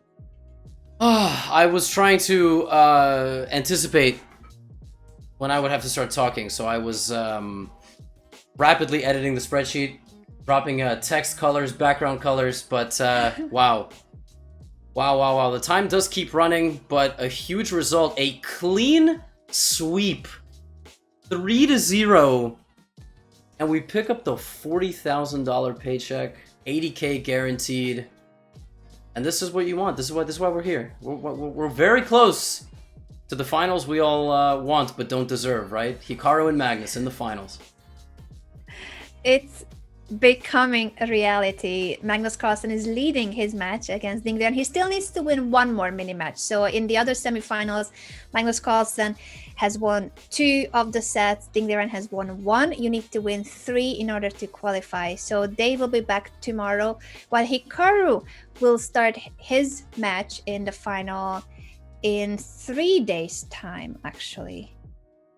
Am I correct? So tomorrow and the day after tomorrow were reserved for the semifinals. Yes, I should just say the revenge tour against Daniil Dubov really does not stop. I mean, after losing in the original finals, when Hikaru did defeat Magnus Carlsen, Hikaru then won to knock Dubov out of the playoffs of the Chessable Masters. I think that was, not the Legends of Chess. Yes. And then meeting in the semis and just 3-0, just done. 3 days. That's all it took. Very Amazing. impressive. Very impressive. Hikaru being in a great shape. That's also very promising going into the final, possibly against the world champion Magnus Carlsen, the final we've all been hoping for. And we also hope that Hikaru can join us. I'm pretty sure that he's currently on the official broadcast being interviewed, but he will be joining us after his interview, as far as I know. And the schedule of the event is that the finals officially begin on the 14th of August. So what that actually means is that if tomorrow Magnus Carlsen wins against Ding Liren, there will be a rest day on the 13th of August. And then on the 14th, the players will resume, which is obviously good because then, you know, you get to chill out for a second. Yeah, definitely. Better for the players. But if Magnus and Ding go 2-2, no breaks for whoever wins that match. And I'm sure Hikaru will be giving his patented first interview, and then he will join us. What are your plans for the rest of the day? Are you a short break and then streaming? I guess you'll continue straight away. I don't know how you do it with 0 breaks. You're just a trooper, Levy, when it comes to streaming 9 hours a day. I have a weird schedule today. I have been on these commentary days taking the evening off, just rest, eat my acai bowls, and just get back my energy for the next day. But today in the evening I'm gonna be teaching Sea-Dog, who just participated in the tournament arc, losing a very surprising final to I think his name is Giguk, the other big anime channel. So very excited for that. But you know what we should be excited for? We helped you get to 31K. So how about before Hikaru joins, we celebrate by shouting out my co-host, Anna Chess. Thank you so much. You guys have been already very supportive. I hit 30K the other day and went way beyond. I think I gained over 1,000 followers when you gave me a shout out the other day. So thank you so much, everybody who started following my channel too. I appreciate it because I started streaming full time as well. Yeah, we definitely gonna shout out Anna. I think the last time we did commentary, I had 61,500 followers, and and since then it's gone up by like a full 1,000. So the growth is just crazy. You guys, you know, continue to give us your support. We're just gonna figure out. I think everybody now wants to talk to Hikaru. I don't know if every single televised audience is gonna want to talk to Hikaru. So you will definitely do an interview with Chess24. And then we'll see. Also, there is the Speed Chess Championship Grand Prix, which starts, and Hikaru usually plays. I think there are 2 or 3 rounds in. I doubt he enters because he doesn't have a chance to get the necessary score to qualify, but he might just play, you know, for the sake of playing. So we'll figure that out. But in the meantime, I don't know, we just kill some time. We talk to chat. How are all of you doing?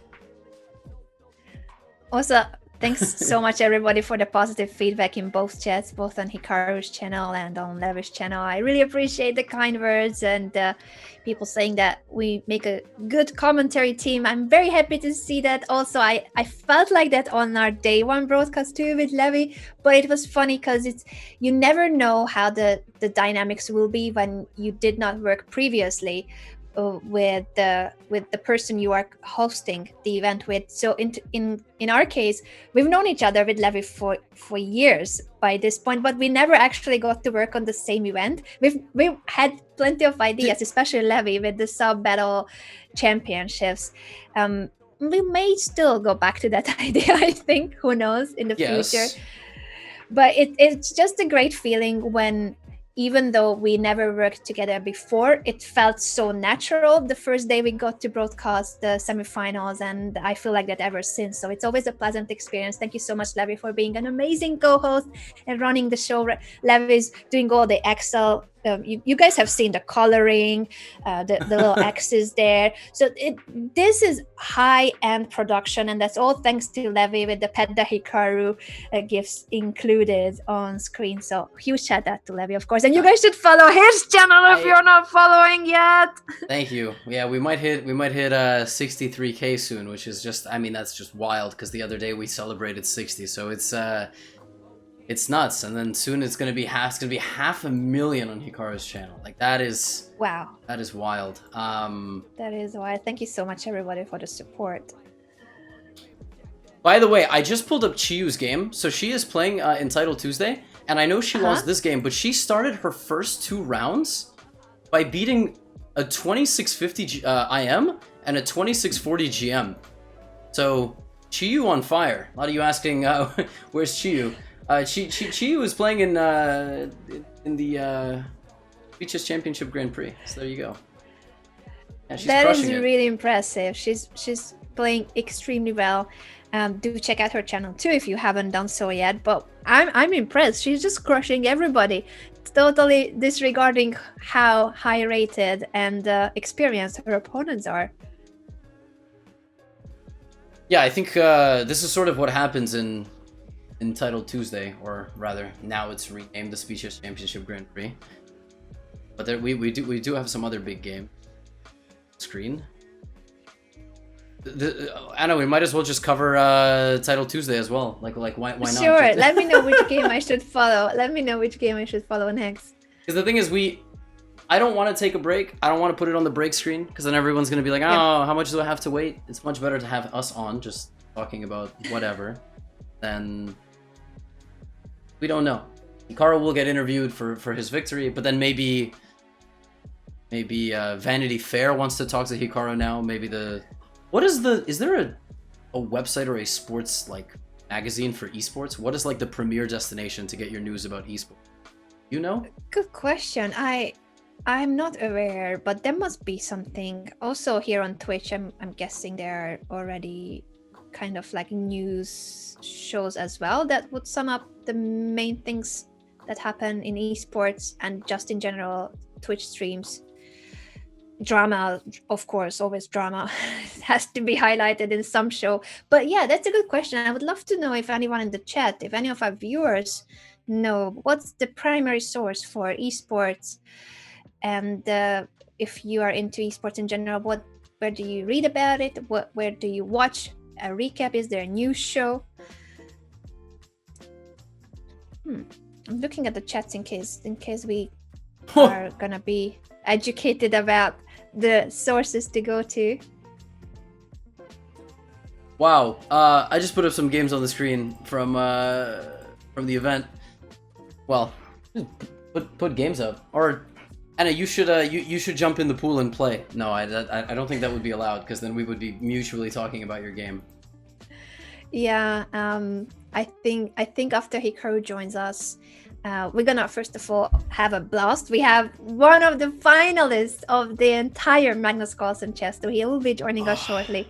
And I just want to hear from him on how he felt about this final day today, and how smooth it seems the way he won 3 out of 3 mini matches against the winner of the Lindorus Abbey, Daniil Dubov. And remember that Daniil Dubov won the finals against Hikaru at the Lindorus Abbey leg, so it's quite a revenge. Quite a revenge. Yeah, it's amazing. They do have a little bit of a rivalry, although now it might be put to rest a bit with Hikaru winning here. The actual, yeah, so very doubtful that Hikaru will participate in the Grand Prix. Maybe if there was 1 or 2 games played. Then participating, but otherwise I don't believe he will play, and we don't even know what like you guys understand when you win this event. Oh, I see Hikaru in the chat. In the chat? In his own chat.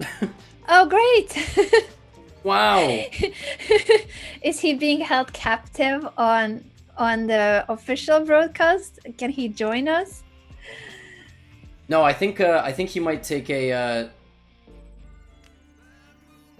short break, and then he will be back. I think that's the official word. So, well, we don't. All we know is that there will be a Hikaru stream later. I will give a quick sneak peek. There is a chance that we do the tier list today for the States. I don't, maybe that might be something, but he also might just, analyze his games, chill out for a little bit. Mm-hmm. But Anna, it's been awesome. It's always a pleasure working with you, Levy. Yes, likewise. And don't forget, this is not over. Magnus Carlsen and Ding Liren do have to come back tomorrow to play. And Anna will also be streaming later, so shout out to Anna. She also will be back for commentary, I would hope. So, till next time. Till tomorrow. See you, everybody. It's been awesome. And go follow Anna. Make sure to follow Anna. Make sure to follow Levy as well. Thank you so much, everyone, for the support, and see you guys later.